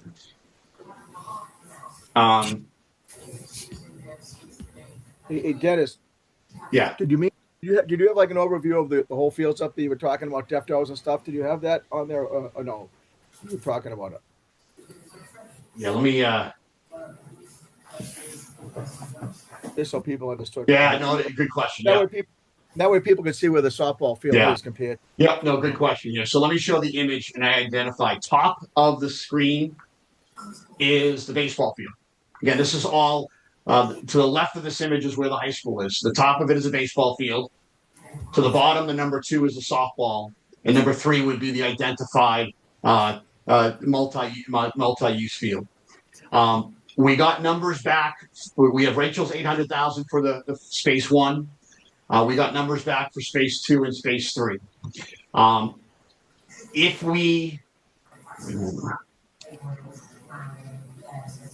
If we looked at all 3 spaces where 800 would be dedicated to Rachel's proposal, the softball field would come in about 375, and the 377, and the multi-use field would be almost another $1 million.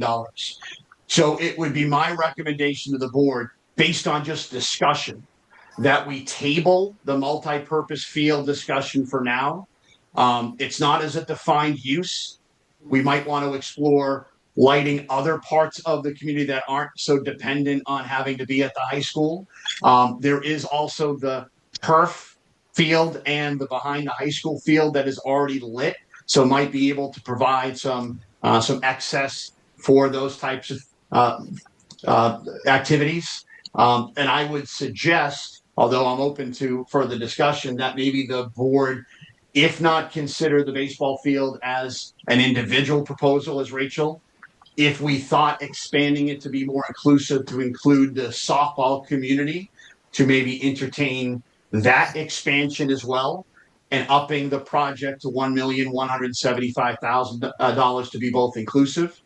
We might be able to sharpen our pencil a little bit between now and February meeting. So this might be a placeholder, because I've asked the design to really see if there's any cost savings.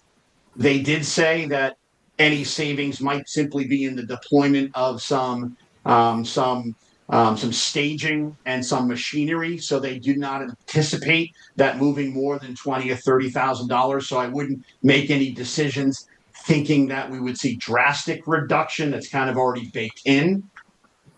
But that was my suggestion. And I would suggest, as we deliberate and ask questions, to either deliberate on Rachel's proposal as a standalone, or look at expanding to include the softball field. But again, I have the numbers if there was the appetite to include all 3. But my recommendation would be to deliberate over the baseball and softball. I'll pause there and just see what questions we might have as a body. Yes, Mike.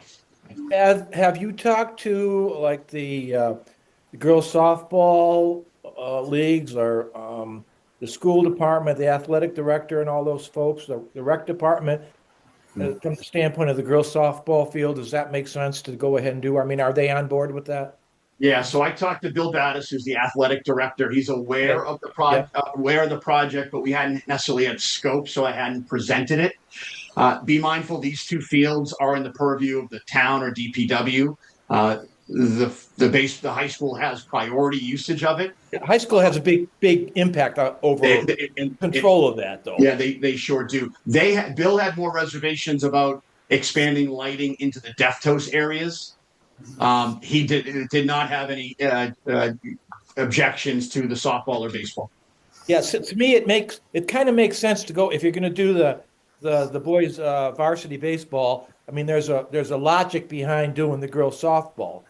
As I mentioned to you, I think in a couple of passing conversations once upon a time, I'm not convinced yet that it makes sense to do Deftos, or whether there would be a better place for doing that. So, as far as combining girls softball with Rachel's project, the lighting for the baseball, I'm okay with that. Jack, you have a question? I see your virtual hand raised. No, just a comment, Dennis. I agree with Mike. Incorporating the softball field lighting, I think, is essential, so that we have the opportunity for the softball teams, as well as from the high school, as well as if there are youth teams as well. And you have a good point about the community turf field is available. It is lit. I don't know how much use it gets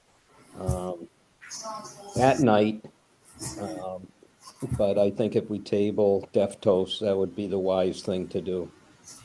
Yeah, I can tell you, Jack, it gets a lot of use because I'm there about 9:30 or 10 o'clock every night at soccer season and barely see my wife. But no, yeah, good raised points. Mike, I'll go back to you. I see your hand raised. Just one other point on the Deftos. I would suggest that if you're really looking at that, to get all the athletic departments together or youth sports together to see if we're going to spend the money, is that the place to spend it versus maybe doing the fields right along Forest Street instead. Yeah. I think as we developed the thought and then saw the price tag, Mike, I kind of agreed. And that's why I kind of pulled back my eagerness, because an extra $1 million is certainly a lot of money to go in without a much more thought. So I agree. Okay, thank you.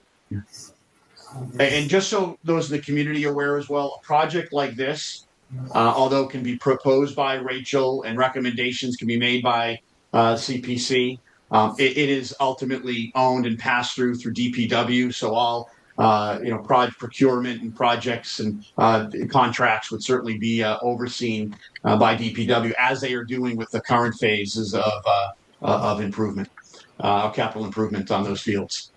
Anybody else in the yes, Kerry. I'm assuming you can confirm that the cost of construction is rising faster than the interest we would earn on the $375,000 if we didn't spend it this year. Yeah, I guess the unknown of that is the percentage of costs rising. I hadn't done that analysis, Kerry. I think we are all aware that construction costs, at least in the last decade, has gone up significantly more than interest would have been earned. So the goal is to get these done as soon as possible, because I haven't seen construction prices go down, but I had not done that mathematics. Possibly the design agent has done that, but I have not. Kevin? Hey, Dennis, I think when we were talking to the lighting, the folks about this, to Kerry's point, they understood, escalation costs. So I'm pretty sure this pricing here is good probably for the next, let's say, 6 months anyways, maybe for a year for construction. The savings you were talking about would just be mobilization. Like you said, it's not a lot of money, but my girls are, way past the years they played softball, and I think all I have is daughters. So ethically, and I think it's correct to try to do this. There is some savings up there. Maybe they can sharpen the pencil a bit more, but I agree. The Deftos fields, we'll save that for another day, another discussion to see where we want to be. Anybody else on the committee have questions, comment? Bert, yes. Yeah, I know when they built the case for lighting the baseball fields, they threw around a lot of numbers about the expanded number of games they could hold, and the number of other teams that could use it during the summer. I think you want to build the same case for the softball fields. Yeah, I think that's a good point, and I think I could work with Rachel to make sure our because you're absolutely right, Bert. A project like this with the price tag of this would absolutely and rightfully so get scrutiny between now and town meeting. So making sure you have consistent pitch, good answers, good an announcement to the community makes all the sense in the world. So yeah, if I recall right, the pitch was that having the lighting would increase the revenues to the point that those revenues would be able to pay all the future maintenance or most of it. This should be something that doesn't come back to us anytime soon. Yeah, and for those that aren't aware, the high school doesn't pay for use of these fields, but youth programs do to some extent, and outside communities pay even a higher rate. And if you flip the lights on, there's a higher fee, and those fees go back to the DPW through the rec department. So, good point, Bert. Anybody else from the committee? Anybody else from the community have any questions or input here? Yes, Tom. I don't know that much about it, but when they put they did Rockwood Road, right? There was a question about how many plays can be on the field in a given year. So if you're expanding the use by putting night lighting on and stuff, how's that going to affect the fields itself? Are you going to limit it to a certain many plays, like 2 plays a day or something like that, or are we just going to overuse the fields like we've done in the past? Yeah, so and so usage of the fields themselves. Well, baseball, softball does have a little bit different usage than a traditional rugby, as you know, or soccer field. So the fields don't usually get as beat up as possible, but certainly it's a purview of the DPW, the rec department, to make sure that overusage isn't. So that has been part of the scope of this application, but certainly is a point of emphasis, I know, by the rec commission and the DPW, because the benefit of having multiple fields is we're able to rotate. So Rockwood Road, for example, we rest at least one field, and I happen to be, or used to be on the soccer board. We rest one of those fields every season to prevent that. I think that's certainly a wise exercise to consider usage and maintenance to avoid overusage. So we're not trying to repair them every 10 years, but a point well taken, Tom. Okay, thank you. So no comment from the committee, no more from the, I do feel as though there's an appetite to at least entertain the original application and expand from the softball field. So I'll start with that. So I'll move that the Community Preservation Committee recommend the town meeting appropriate $1,175,000 to the project named MHS Ballfield Phase 2 as amended to include both the Marshfield High School varsity baseball and Marshfield High School varsity softball field. Do I have a second? Second, Cecilia Del Filio. Okay, so motion been made and duly seconded. Roll call vote, Kevin? Kevin Cantwell, yes. Mike? Mike Ballas, yes. Bert? Bert O'Donnell, yes. Kerry? Kerry Richardson, yes. Cecilia? Celia Del Cadillo, yes. Jack? Jack Aruka, yes. Katie? Katie Gensheimer, yes. Dennis Kelleher, yes, as well. And last but not least, and Tom, I know you've had an incredibly long day, so I appreciate you staying on and working through what will typically be the longest meeting of the year. I'm going to pull the agenda up, but I know you have 2 applications on board, and I know you've sharpened your pencil and gave us some new numbers. So I'm going to pull up the application in just a moment, but if you'd like to just again give the committee a brief overview of if you want to start with Chapel Hill or Cedar Grove, it's up to you. I'd like to start with Chapel Hill. Okay. In 2017, town meeting approved the Chapel Hill item line budget for $184,745. The landscape trees were done, and the tomb repairs were done, but we weren't able to address the tombs and headstones and stuff like that. It's been held up for 7 years. So the prices have increased on this project because of the holdup. So, yeah. And I sent in a new revised one. Let me see if you've got it. Yes, all right, that's the right one. All right, so it consists of 141 stones. The new cost for the whole project, for these stones, is $19,220. Tree removal is $8,900. So the new cost would be $28,120. 10% retainage would be $2,812. So the additional funds required above the $113,000 would be $30,932, which would bring it out to the new revised cost would be $148,932. Excellent, Tom. And just so, again, for the committee to be reminded and any community members, the chapel cemetery is across from the Congregational Church. There's a yoga studio. So across from there before you get to town meeting. And if you go by there, you'll see that Tom and others have done a lot of work already there. You'll see the stakes in the grounds and whatnot. So this is to to supplement some existing remaining funds to complete that project so that we can get it to fruition. Did I say that right, Tom? Yes. Okay. We addressed it with the DPW about this project. Preservation, the CPC told us we had to go through DPW. We asked if we could use the money, and I guess town council ruled that we can't use it. Our commissions, historical cemetery commission, cannot take over the money. Yeah. So we're working with the DPW trying to, if we can pass this, they will get the additional funds and they will oversee the project. Yeah, and Tom did sit before the DPW. I think it was last Monday, and they discussed this. Yeah.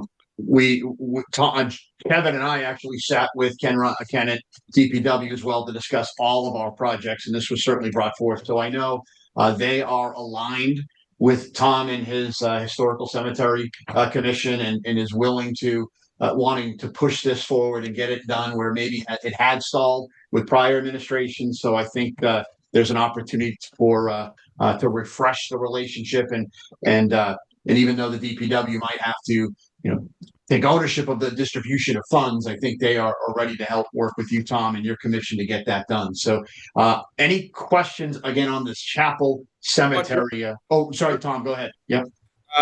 31 of the headstones only need the cleaning process. There's no repairs or resets or anything.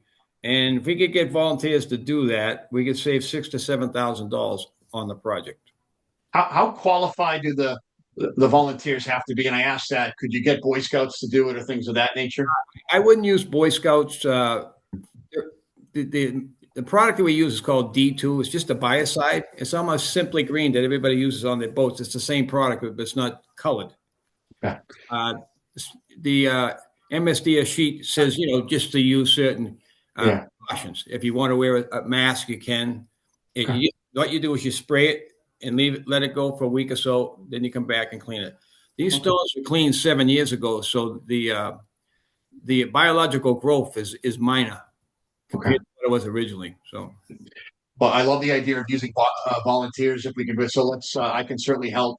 Work with maybe the historical commission or other avenues to which we might be able to get volunteers, especially as long as we understand what type of volunteer we're looking for. So I love that idea.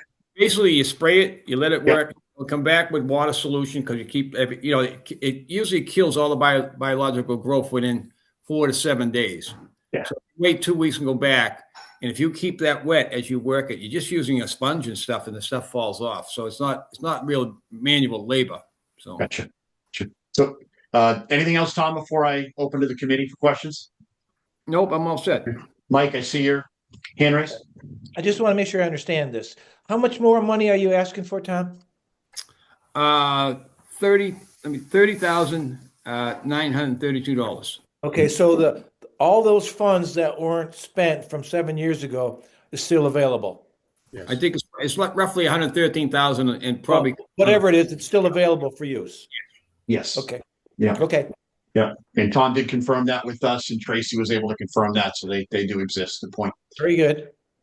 Jack, I see your virtual hand raised. Yes, thank you, Dennis. And Tom, thank you for your work here.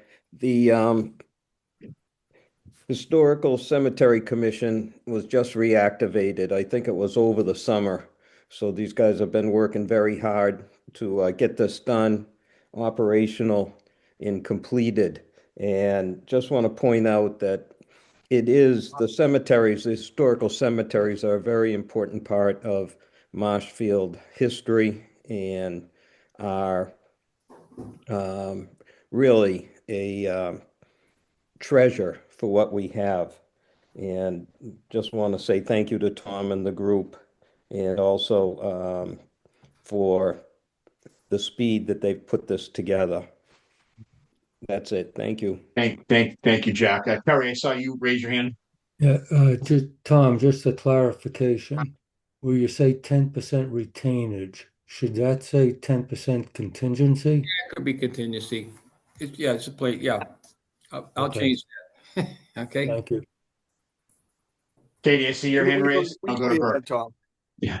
Yeah, just Tom, I'm just wondering what happened the other night, because I left before I think your agenda item got on with DPW about that money that was kind of tied up in an account? Yes. It was like CPC money, but it was like tied up. What happened with that? I can explain if you want, Tom. Yeah, it was it was a personal thing, basically. Yeah. Yeah. And Katie, it's just a matter of who can authorize the spend, who can put the contracts out, who can sign the invoice before it comes to CPC to be able to pay out. So it's just a matter of ownership. So Tom and even DPW was hoping that they could delegate that to the Historical Cemetery Commission. It's the interpretation of the town council based on the charter that DPW has ownership and purview of the cemetery. So it's not as though that money's tied up. It's just a matter of who the spending has to go through. And I do know DPW is committed to work with Tom to make sure that it's being spent under the advisement of Tom, Cindy, and the others that are on the historical cemetery group. So is money coming from there though to be put towards this project, or? No, it would just be CPC funds. Okay. Yeah, but you're right, Katie. There was an additional conversation later when some individuals came to talk about the cemetery about fees collected for plots. So there was a couple different conversations going on about the cemeteries that night at that DPW meeting.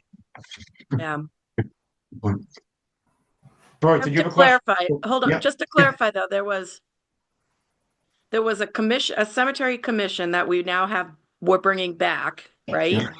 And that money that was put into the account that we need to figure out how to access was basically being held once the committee sort of went on hiatus during COVID, and now it's regrouping. That accurate? Basically, yeah. Okay. It stood still for 7 years. Yeah. And Okay. we're trying to complete this project. So Yeah. All right. Thanks. Bert, I think I saw your hand raised. My question was, on the application, the town point of contact, is it the DPW superintendent? I think I put my name down at the time. Well, it has to be a town employee. Right. It does. Yeah. It would be the superintendent of the DPW. Okay. And with the new committee and everything, you think they're going to hold their feet to the fire? I mean, they cost us $31,000 with their behavior before. Yeah. I think Ken's a guy you can work with. First thing about him, that he answers phone calls and he answers emails. That never happened before at that department. You could hardly ever get to anybody there. So. Oh, good luck. Yep. Thank you. Any other questions, comments, or deliberation from the committee? Anybody from the public have a question on this? Molly, I do see a hand raised. Yes, Molly DeOrsi, 142 Old Main. Tom, thanks for doing the work on the cemeteries. Can you refresh my mind, after you do a restoration, how long does that restoration last before there's regrowth on all the stones? Regrowth usually takes place from 5 to 7 years or earlier, depending on how much moisture is held in the grass and stuff like that. If it's a wide open with no trees, it will take longer for the biological growth to form. So if we spent about $250,000 on a cemetery, it would be good for about 7 years, and then we would need to redo it. Not really. You'd have to clean the stones, which is a minor thing compared to the restoration of a stone. Okay. I've done 8 cemeteries, and I can say the restoration process, there's only 4 stones that need repair starting back to 2015. Awesome. We're talking over 1,000 stones. So I think the process that these conservators use, it lasts a long time. The major problem in our cemeteries is just too many trees, and the trees break the stones most of the time. That's the main problem. Yeah. Thank you. Any other questions from the community? All right, that being said, I will move that the Community Preservation Committee recommend that town meeting appropriate, and I'm gonna, just to make the math simple, $31,000, round up to $31,000 for the project, the project Chapel Cemetery. Do I get a second? Second, Kevin Second, Campbell. Jack Aruka. Okay. Very popular one to second. So I heard Jack Aruka and from the Historical Commission, so I'll give him credit. I'm gonna do verbal roll call. Kevin? Kevin Campbell, yes. Mike? Mike Lattice, yes. Bert? Bert O'Donnell, yes. Terry? Kerry Richardson, yes. Cecilia? Cecilia Del Gadilio, yes. Jack? Jack Aruka, yes. Katie? Katie Gensheimer, yes. Dennis Kelleher, yes, as well. We'll move to your second application, somewhat similar, but I know this is more to begin. And just as a preface, can you, the Cedar Grove Cemetery, just give us a kind of a point of where that's located as I pull up the application, Tom? Cedar Grove Cemeteries to the side and to the back of the Congregational Church. Thank you. And I'll pull up the application, but it sounds as though you're looking to restore this, but this is a project yet underway. Is that right? It hasn't been started yet, no. Yeah. So the amount, again, was somewhat of a placeholder. $250,000 is what you were proposed. I know you had said a few times that it will probably be a larger amount before everything's said and done. But give me a little insight to where you landed with that and what you'd like to do. This will be phase one. I think it's going to take 3 different phases to complete this thing. There's over 400 stones there, and the damage is extensive. I'll give you another one. In the same year, in 2007, I brought before your committee a line item, I think, for the fence enclosure. That at 2007, it was costing $155,500. That's not. That's just, that's probably going to be over a $200,000 job, and that's only 660 feet. The complete fence that we don't see, I intended it just along the street, but there's another 700 feet of fence behind all those buildings there. So, let's see how we do with the 660 feet first, and go from there. But let's get back to the Cedar Grove one. Yeah.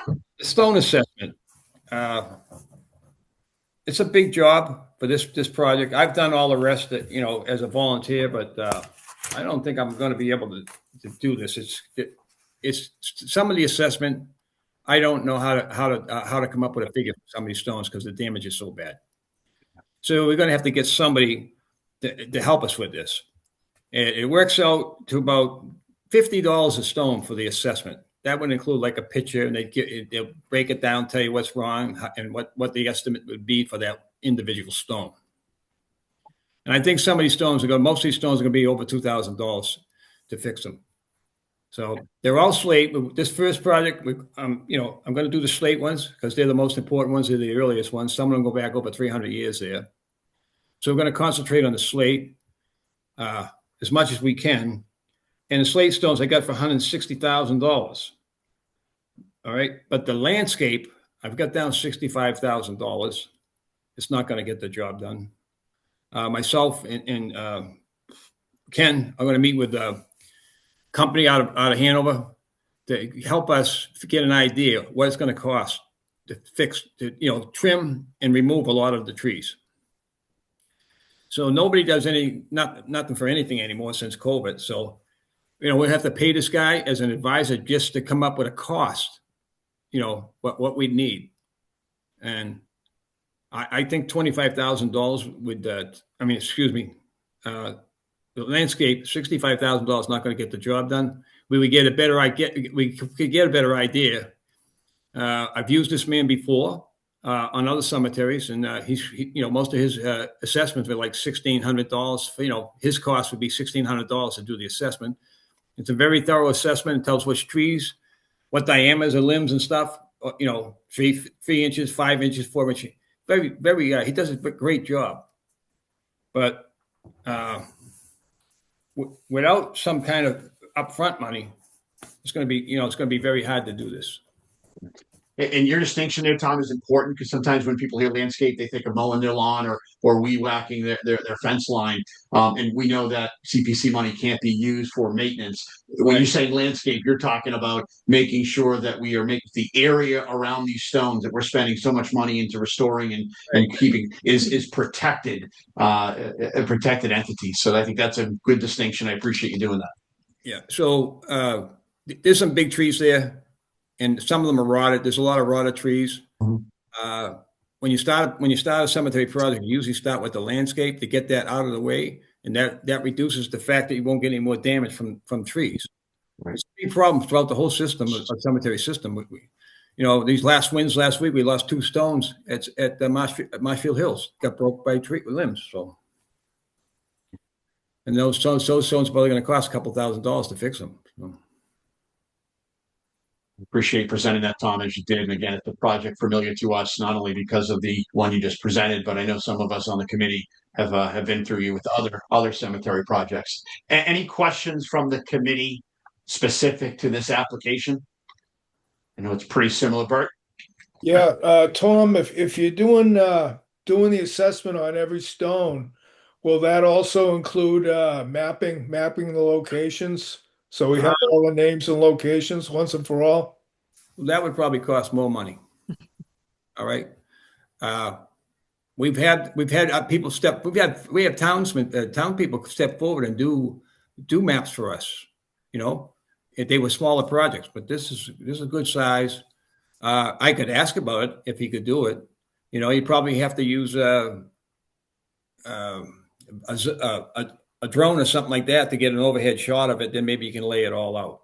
But if it's going to make a list of the work done on the stone, I would think to write down what's on the stone would not be too much more work. No, the chapel in 2 Mile, this husband and wife team did the work for us down there, and they listed everything was on each stone, but we don't have photos of it. My committee is going to start to photograph all these here so we can have them for perpetuity. And if you pull it up, you can see it. Because now in our cemeteries, the use of marble has been an issue because acid rain is eating at the marble. So there's probably 20 stones in Marshfield. I live in Marshfield Hills. I'm up there all the time. There's probably 20 stones that are unreadable now. So unless we find, we have some old maps, but they don't cover the earliest sections of our town.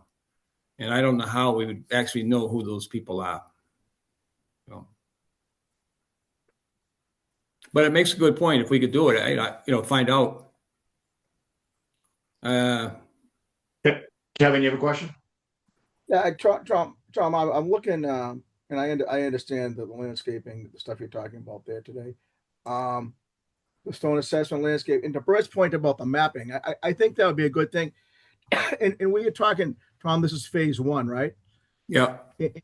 And don't take this the wrong way, but I'm thinking, why don't we do phase 1 if we did the assessment, the landscaping, and the mapping, and then, how long would that take? You come back in the fall, maybe we have a better number. I'm just thinking. I'm not adverse to. The 250 you don't think is going to be enough, right? Not with the landscape involved. Yeah, I'm just thinking out of the box a little bit, but we could do that because with the 250, if there's any increase in the landscape, we could take it out of that 250 event. So, okay. So we'd have extra money. That means less stones would be done under this first phase. I think there may be to Brett's point, maybe we do something and see what it would cost to do the mapping of it too. What does that hurt? Mapping, yep. I don't have a drone. Maybe Dennis can borrow one of his kids' friends' drone or something to go out and they do the drone for us. But I appreciate I know all the work you've done, Tom, in the past on this, and I appreciate you keep going with this. I want to get it done. I just 250s phase 1, it is what it is. But I think maybe we put in there, to Brett's point, the mapping, and then if we got to come back, get more, we know we're going to come back for more money anyways, Tom, right? Right. Yeah.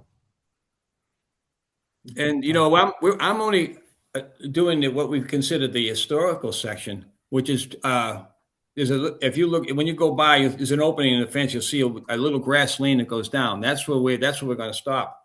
But the next section is also historical too, latest stones. And, that's going to need to work eventually. But I'm concerned about fixing the slate stones for perpetuity because there's a lot of early names there that, there's some important names there that, I can give you the example. We estimate there was 23 Revolutionary War men buried there. That's what our town records say that, but we can only find headstones for 16. So either they got lost or broken, thrown away. We have no idea, but we cannot find their Revolutionary War soldiers. Okay. Yeah. And that'll tie in when the Revolutionary Monument goes up across the street. That'll be a good tie-in. Katie, I see your virtual hand raised. Yeah, did you get money for the trees from DPW? No. Did they deny it? Because didn't you request it? Well, the smaller ones, the $8,900. That's it. Okay. I'm meeting Ken. I went and walk the property with this company, see what we can get a feel for. Maybe they can put some money into it, but like all those budgets strained in the town, they keep DPW budgets. If they have any money. Now, in saying that, if we can work with them with the funds that are paid out of the sale of lot funds, they have a lot thing, sale of lots, right? X amount goes into perpetual care. But I consider the trees part of perpetual care because that's landscape. You cut the grass and stuff. So maybe we can get some money out of the perpetual care fund. Right. They're holding $1.4 million in there, but they can only use the interest earned. And I've asked several times, how is $1.4 million being invested? I doubt they have it in any type of fund that would, really bring some money into the town. So these two cemeteries are historic. Yeah. The one next to Price Automotive is historic. I mean, it looks very old. I'm not sure where else we have. That's all right. We restored 2 Mile Cemetery. We restored Marshfield Hills, over 500 stones there. We restored, right. Yeah, we restored Center Marshfield. All right, and we started to restore Chapel.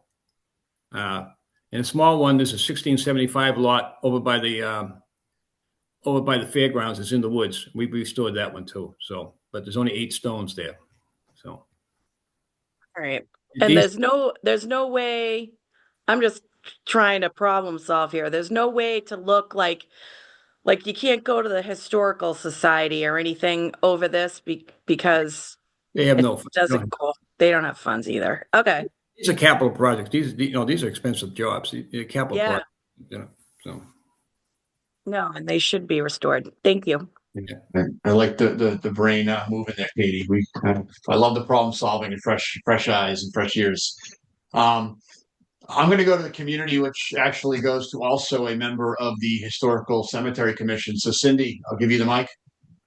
Hi, good evening, Cindy Castro, 29 Ashburton Ave, member of the Historical Commission, as well as the Historical Cemetery Commission. I just wasn't sure if Katie was confusing the two. We asked for $8,900 for trees as part of the Chapel Cemetery. The $250 is for the cemetery across the street from that, known as Cedar Grove. We don't have a number yet on what the tree removal will be on that side. Yeah. And then two, the question about the Historical Society, these are town property. So it's not something that the Historical Society would have money for. They are a private organization, and the town's Historical Commission gets $3,800 budget each year. That's it. All right. Thank you. That's very helpful. You're welcome. Any other questions, comments from the community? I have one. Go ahead and just state your name and address. Hi, Lauren Clapp, 26 Fox Hill Circle. And I do want to thank you, Tom, for doing all the work that you do. I've seen a lot of the headstones that have been cleaned, especially over here near where I live, over near Couch Cemetery and that cemetery on Union Street. And I appreciate your work. I just wonder why this money is not coming out of the DPW budget and why it's not, projected for year after year for cemeteries and, that kind of those issues. You'd have to ask the DPW that. I don't know their feeling. I know that every year that all their budgets get cut. They right now for the cemetery mowing and stuff, they're using the interest from the fund, from the what do you call it, fund? Okay. Perpetuity. Perpetual care. Yeah, perpetual care fund. I'm sorry. And that's how that's how they're maintaining the cemeteries with perpetual care fund money. Okay, so like the people that are dying that are paying for their plots and their cemetery, stones, that's how they make their money? Well, I think the stones are $1,200 now. So out of that, a certain amount goes for future restoration or future improvements to the park. So if they're going to expand the cemetery for more lots and stuff. Mm-hmm. And it's been broken down. I can't find out what the rate is right now. In 2014, we had another committee, and we were requesting 25% of the fund just for this type of work. But I don't think it ever got implemented. So. Well, I walk a lot in Couch Cemetery, and I see a lot of new, unfortunately, people being buried there, and a lot of work being done. So I'm concerned that the money's not being spent correctly, and I don't know why that you would have to be volunteering to do work that should be provided for and budgeted, yearly and projected, for our town. That doesn't make any sense to me. I mean, I appreciate obviously all you do, and I think that if we could get out there and volunteer, and the Boy Scouts or maybe the high school, I mean, they do a project every year where they do town cleanup. Maybe they could get involved, and maybe the kids there could get involved and do volunteerism. But for somebody, and I know I appreciate you doing it. It's a lot of work. I mean, I think that's a lot of work for one person to put on when it should be budgeted yearly in our town. Well, like I said, I live close to Marshfield Hills, and I've been in this area for 45 years. And I used to walk through the hills and see just the overgrowth of the landscape alone, plus all of the broken stones. That's why I said, somebody has to do something about this. So I decided to take it on. I didn't know it's going to be working all this time on this, but it's been, I enjoy the work. It's interesting. And I can tell you many stories about people who come into these cemeteries looking for the loved ones and stuff from out of town and stuff that I've had the opportunity to see. I'm sure. Yeah, I'm sure. I've talked to people when I'm walking in Couch, when I'm just in there. And my other question is, historically wise, if it's pre-revolutionary or revolutionary, how is that not historical? The Historical Commission has deemed the cemeteries historical on their own. You need national state certification, but in this case, the cemeteries don't really fall into that. So the Historical Commission has gone ahead and declared all the cemeteries. It is 7 cemeteries historical to the town. Hey, Lauren, the historical is part of CPAX. So historical restoration of gravestones is a funded. We can fund it using CPC funds. So, if you put in the town budget, put $250,000 here in the town budget. DPW is probably down 20 people from 15 years ago. The last, unfortunately, the playing fields and the cemeteries, they maybe don't get the love they deserve. But so that's why we can use CPC funds for this. Got it. Yeah, it just doesn't make sense like that the high school fields are not being taken care of by the school administration. It should come from the school budget. And then the field should come from, the cemetery should be coming from the DPW budget. It shouldn't. Lauren, maybe you could, what? We review the charter. We got to review the charter. There's a lot of changes we can make in the charter. That's because it's the DPW controls the fields and the charter, not the schools. It's interesting. Well, thank you all for your efforts. I appreciate it. Thank you. Thank you, Lauren. Thanks, Lauren. Cindy, you had one more point to make? Yeah, I was just going to speak again about the DPW budget. Really, they take the biggest cuts every year. They are treated like they are non-essential employees. So their workforce has been cut, and they get the least amount of money. And it basically covers the employees and a little bit of maintenance. There's never been any money for restoration of stones in our cemeteries. So that being said, and recognizing maybe we've exhausted any questions of deliberation, I'm going to move that the Community Preservation Committee recommend that town meeting appropriate $250,000 to the project of Cedar Grove Cemetery project. Do I get a second? Second, Bert O'Donnell. Bert O'Donnell, so I see a motion so moved and seconded. Verbal roll call, Kevin. Yes, I'd make a point of clarification. Just call this phase one, Dennis, just so people understand that we'll, we should be Cedar Grove phase one, right? Would that be? If we want to make the distinction on the vote, sure. I think people understand. Yeah, you should be coming back. I think that makes sense. I'll accept that addition. So again, let me just read that again for the record. I move that the Community Preservation Committee recommend that town meeting appropriate $250,000 for the Cedar Grove Cemetery Phase 1 project. Do I get a second again? Bert O'Donnell, second. Bert seconded. So now I'll do verbal roll call. Kevin? Kevin Campbell, yes. Mike? Mike Bias, yes. Bert? Bert O'Donnell, yes. Kerry? Kerry Richardson, yes. Cecilia?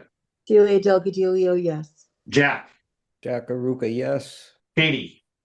Katie Gensheimer, yes. Dennis Kelleher, yes. I do ask the committee to stay with me. There's a couple important items that we'll go through, and just to kind of conclude the business for today. Anything I could push off the next meeting, but there's a few things we need to do before the warrant closes. Again, Tom, thank you very much. I know you've had an extremely long day, but I appreciate your efforts, and we'll certainly circle back with you. All right, if anybody wants to see what's going on in these cemeteries, I'd be glad to take them out on the walk, so you get a better understanding of what actually is going on. So, I'd like to help you. I'd like to help you, Tom. If you need help cleaning those headstones come spring, I'm not a winter person, but I'd help. That would be nice. So you know what? I'd like to have it a community project. Getting people involved. Yeah. I know Mike and Mike's helped me put the stakes out there in a cold day, and Bert's been involved with the historical. I mean, the honor roll group. We couldn't read any of the stones to find the patriots, so we cleaned almost 400 stones, slate stones, in order to just identify where the patriot stones were. That was a major undertaking. And certainly, I think a few members will take you up on that, Tom. I know I will be one, so I appreciate it, Tom. Thank you. All right, thank you, everybody. Good night. Good night.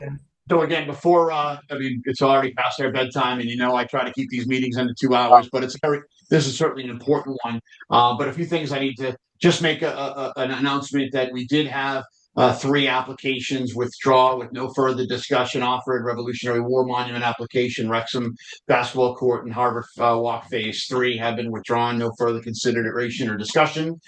The CPC mission and charge statement was part of the email that was sent by Tracy. We have been asked, and all committees or commissions have been asked by the select board to provide by the end of this month, I think next week, a mission and a charge statement. So Tracy and I had worked together to get these completed. It is in the email that was sent out.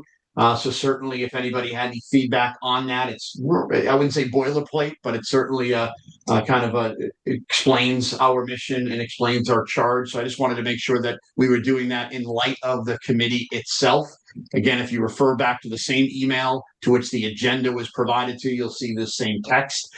Tracy will be submitting this to select board. So if anybody had any questions or comments or edits, certainly you can do that tomorrow if you so chose. One other item that is extremely important that we need to complete for town meeting is to vote on the set aside. So we were reminded within the last 48 hours here, as you know, under requirement of the CPA, we are required to set aside 10% of our annual deposit to our 3 buckets: open spaces, recreation, historic, and housing. And we could set aside up to 5%. And this year it would be up to 129,000. We've traditionally done 125,000. So I want to stay with tradition.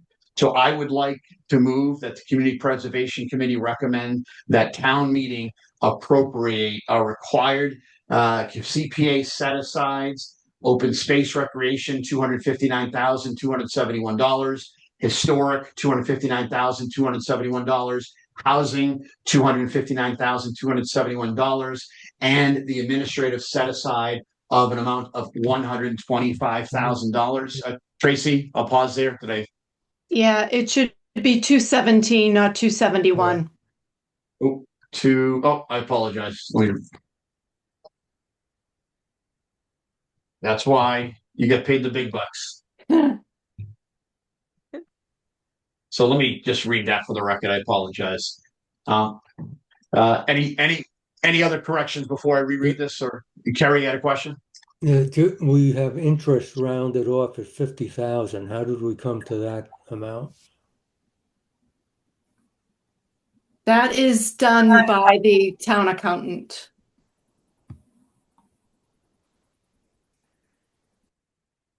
We can certainly get clarification on that, Kerry, but these are the numbers provided to us by the town accountant. Okay. And again, if we can get clarification, if we need to adjust these amounts in February, we can, but we need to at least vote that our intention is to vote for the set aside. So I think, Tracy, we can get clarification on that, right? We can get clarification, sure, but it's based on the Department of Revenue Schedule A4, which has already been filed with the state. So the accountant puts in a number, it's an estimate. It is what it is. I don't think we can actually change it. That's what I'm assuming. It's an estimate. So we're allowed to set our set aside of 10% based on an estimate and not an actual number? Correct. They are always based on an estimate. Okay, thank you. So I'll move that the Community Preservation Committee recommend the town meeting appropriate the required CPA set asides for open space recreation, $259,217, historic, $259,217, housing, $259,217, and an administrative set aside of $125,000. Do I get a second? Second, Cecilia Del Giglio. Cecilia. So motion made and seconded. I'll do verbal roll call. Kevin. Kevin Cantwell, yes. Mike. Mike Bilas, yes. Bert. Bert O'Donnell, yes. Kerry. Kerry Richardson, yes. Cecilia. Cecilia Del Giglio, yes. Jack. Jack Aruka, yes. And Dennis Kelleher, yes. And Me. You forgot me. I'm sorry, Katie. I got so excited. Katie Gensheimer, yes. Thank you, Kate. You get to vote twice. Going a little too fast. And then the last thing, and if anybody is uncomfortable, we can always push this off. This isn't as critical, but we were provided the December minutes. Is there any comment, questions, or edits on the minutes that were so provided by Tracy? Seeing none, I will accept. I will move that the Community Preservation Committee recommend that we accept the Community Preservation Committee minutes as so written for December for the minutes for December 10th, 2025. Do I get a second? Kerry Richardson, second. Kerry Richardson, second. I'm actually Katie. You go first here because I feel badly. I left you out. Hey, can I just ask why I'm listed as being a present member, but then it says 7:03 join meeting? Can we get that out of there? Sure. Yeah. Awesome. Thanks. Just looked kind of weird. Okay. I want to be part of the team. No, you know it is, Katie. It's just like sometimes if you show up, if people show up late, it's not a black mark on your name or anything. It's just Wow. sometimes I don't people even come think into I was meetings late though. That was my right. second meeting. But anyways, I'm just trying to clarify it. just happy to be here. All right. I got it. Okay. Gotcha. So we want to amend to remove that, Katie? I would like to, yes. Okay. That's fine. Okay. I think so. Let me reread that just to be. So I move the Community Preservation Committee recommend that we accept as amended the Community Preservation minutes for the December 10th, 2025 meeting. Do I get a second? Kerry Richardson, second. Okay. So moved. Verbal roll call. Kevin. Kevin Cantwell, yes. Mike. Mike Bilas, yes. Bert. Bert O'Donnell, yes. Kerry. Kerry Richardson, yes. Cecilia. Cecilia Del Giglio, yes. Jack. Jack Aruka, yes. Katie. Gensheimer, yes. Dennis Kelleher, yes. We can review. Dennis, one thing before we close, just for Tom Whalen's articles, could you just reference in the minutes that we would change in his application to the DPW rather than from him? You know what I mean? Yes, yeah, Just reference that in the minutes that Tom agreed. Or just have Okay. Tracy I don't think we got to make a motion on it, but just. Yeah, and I'm confident Bert brought that up in appropriate spots, so I'll make sure that it is noted in those minutes. That was a good point by Brett, and I think a good catch to make sure that it's noted in that. The next meeting is scheduled for February 11th, 2026 at 7 p.m. With all that being said, does anybody have any point of reference before we close? Yes, Bert. Yeah, just on the warrant, so we voted all the projects, so this will all go on the regular town meeting. Yes. Yeah. And we have the funds available, so I think, refresh my memory, I think the money's there. So once it's voted at town meeting, the funds are immediately available. Yeah, yep. So what happened was, in the last couple of years, I mean, I talked to the CPC coalition, and some of the towns aren't aware that once it's voted in the town meeting, all right, because we were putting them in the special before. Remember, we put everything in the special. Right. Last couple, because they were under the impression that they had to do that. But if the money's there, we can vote it in the annual. It doesn't matter. So you're right, but we can start working on it because the money is there. The projects. Very good. Thank you. Barry, you have your hand raised? Just Tracy, just in reference to the financials and the invoices being approved for the housing authority, who at the housing authority is signing that they agree with those payments? I'm sorry, for Karen Horn? Not Karen Horn, that's the trust. But I know we recently just paid some, I saw in what you sent to us, there were some housing authority payments made. Oh, the generators. Was it the Right. generator? So who from the housing authority is signing off on those invoices? I can get that to you, Carrie. I don't have it in front of me. Okay, I thank can't you. remember who submitted it, but I have that in the office. All right, thank you. You're welcome. All right, not seeing anybody else asking for this. I'll accept the motion to adjourn. Do I have a second? Kerry, Second. I heard Kerry first. Motion to adjourn moved and seconded. A verbal roll call. Kevin. Kevin Cantwell, yes. Mike. Mike Byers, yes. Bert. Bert O'Donnell, yes. Kerry. Kerry Richardson, yes. Celia. Cecilia Del Padillo, yes. Jack. Jack LaRucca, yes. Katie.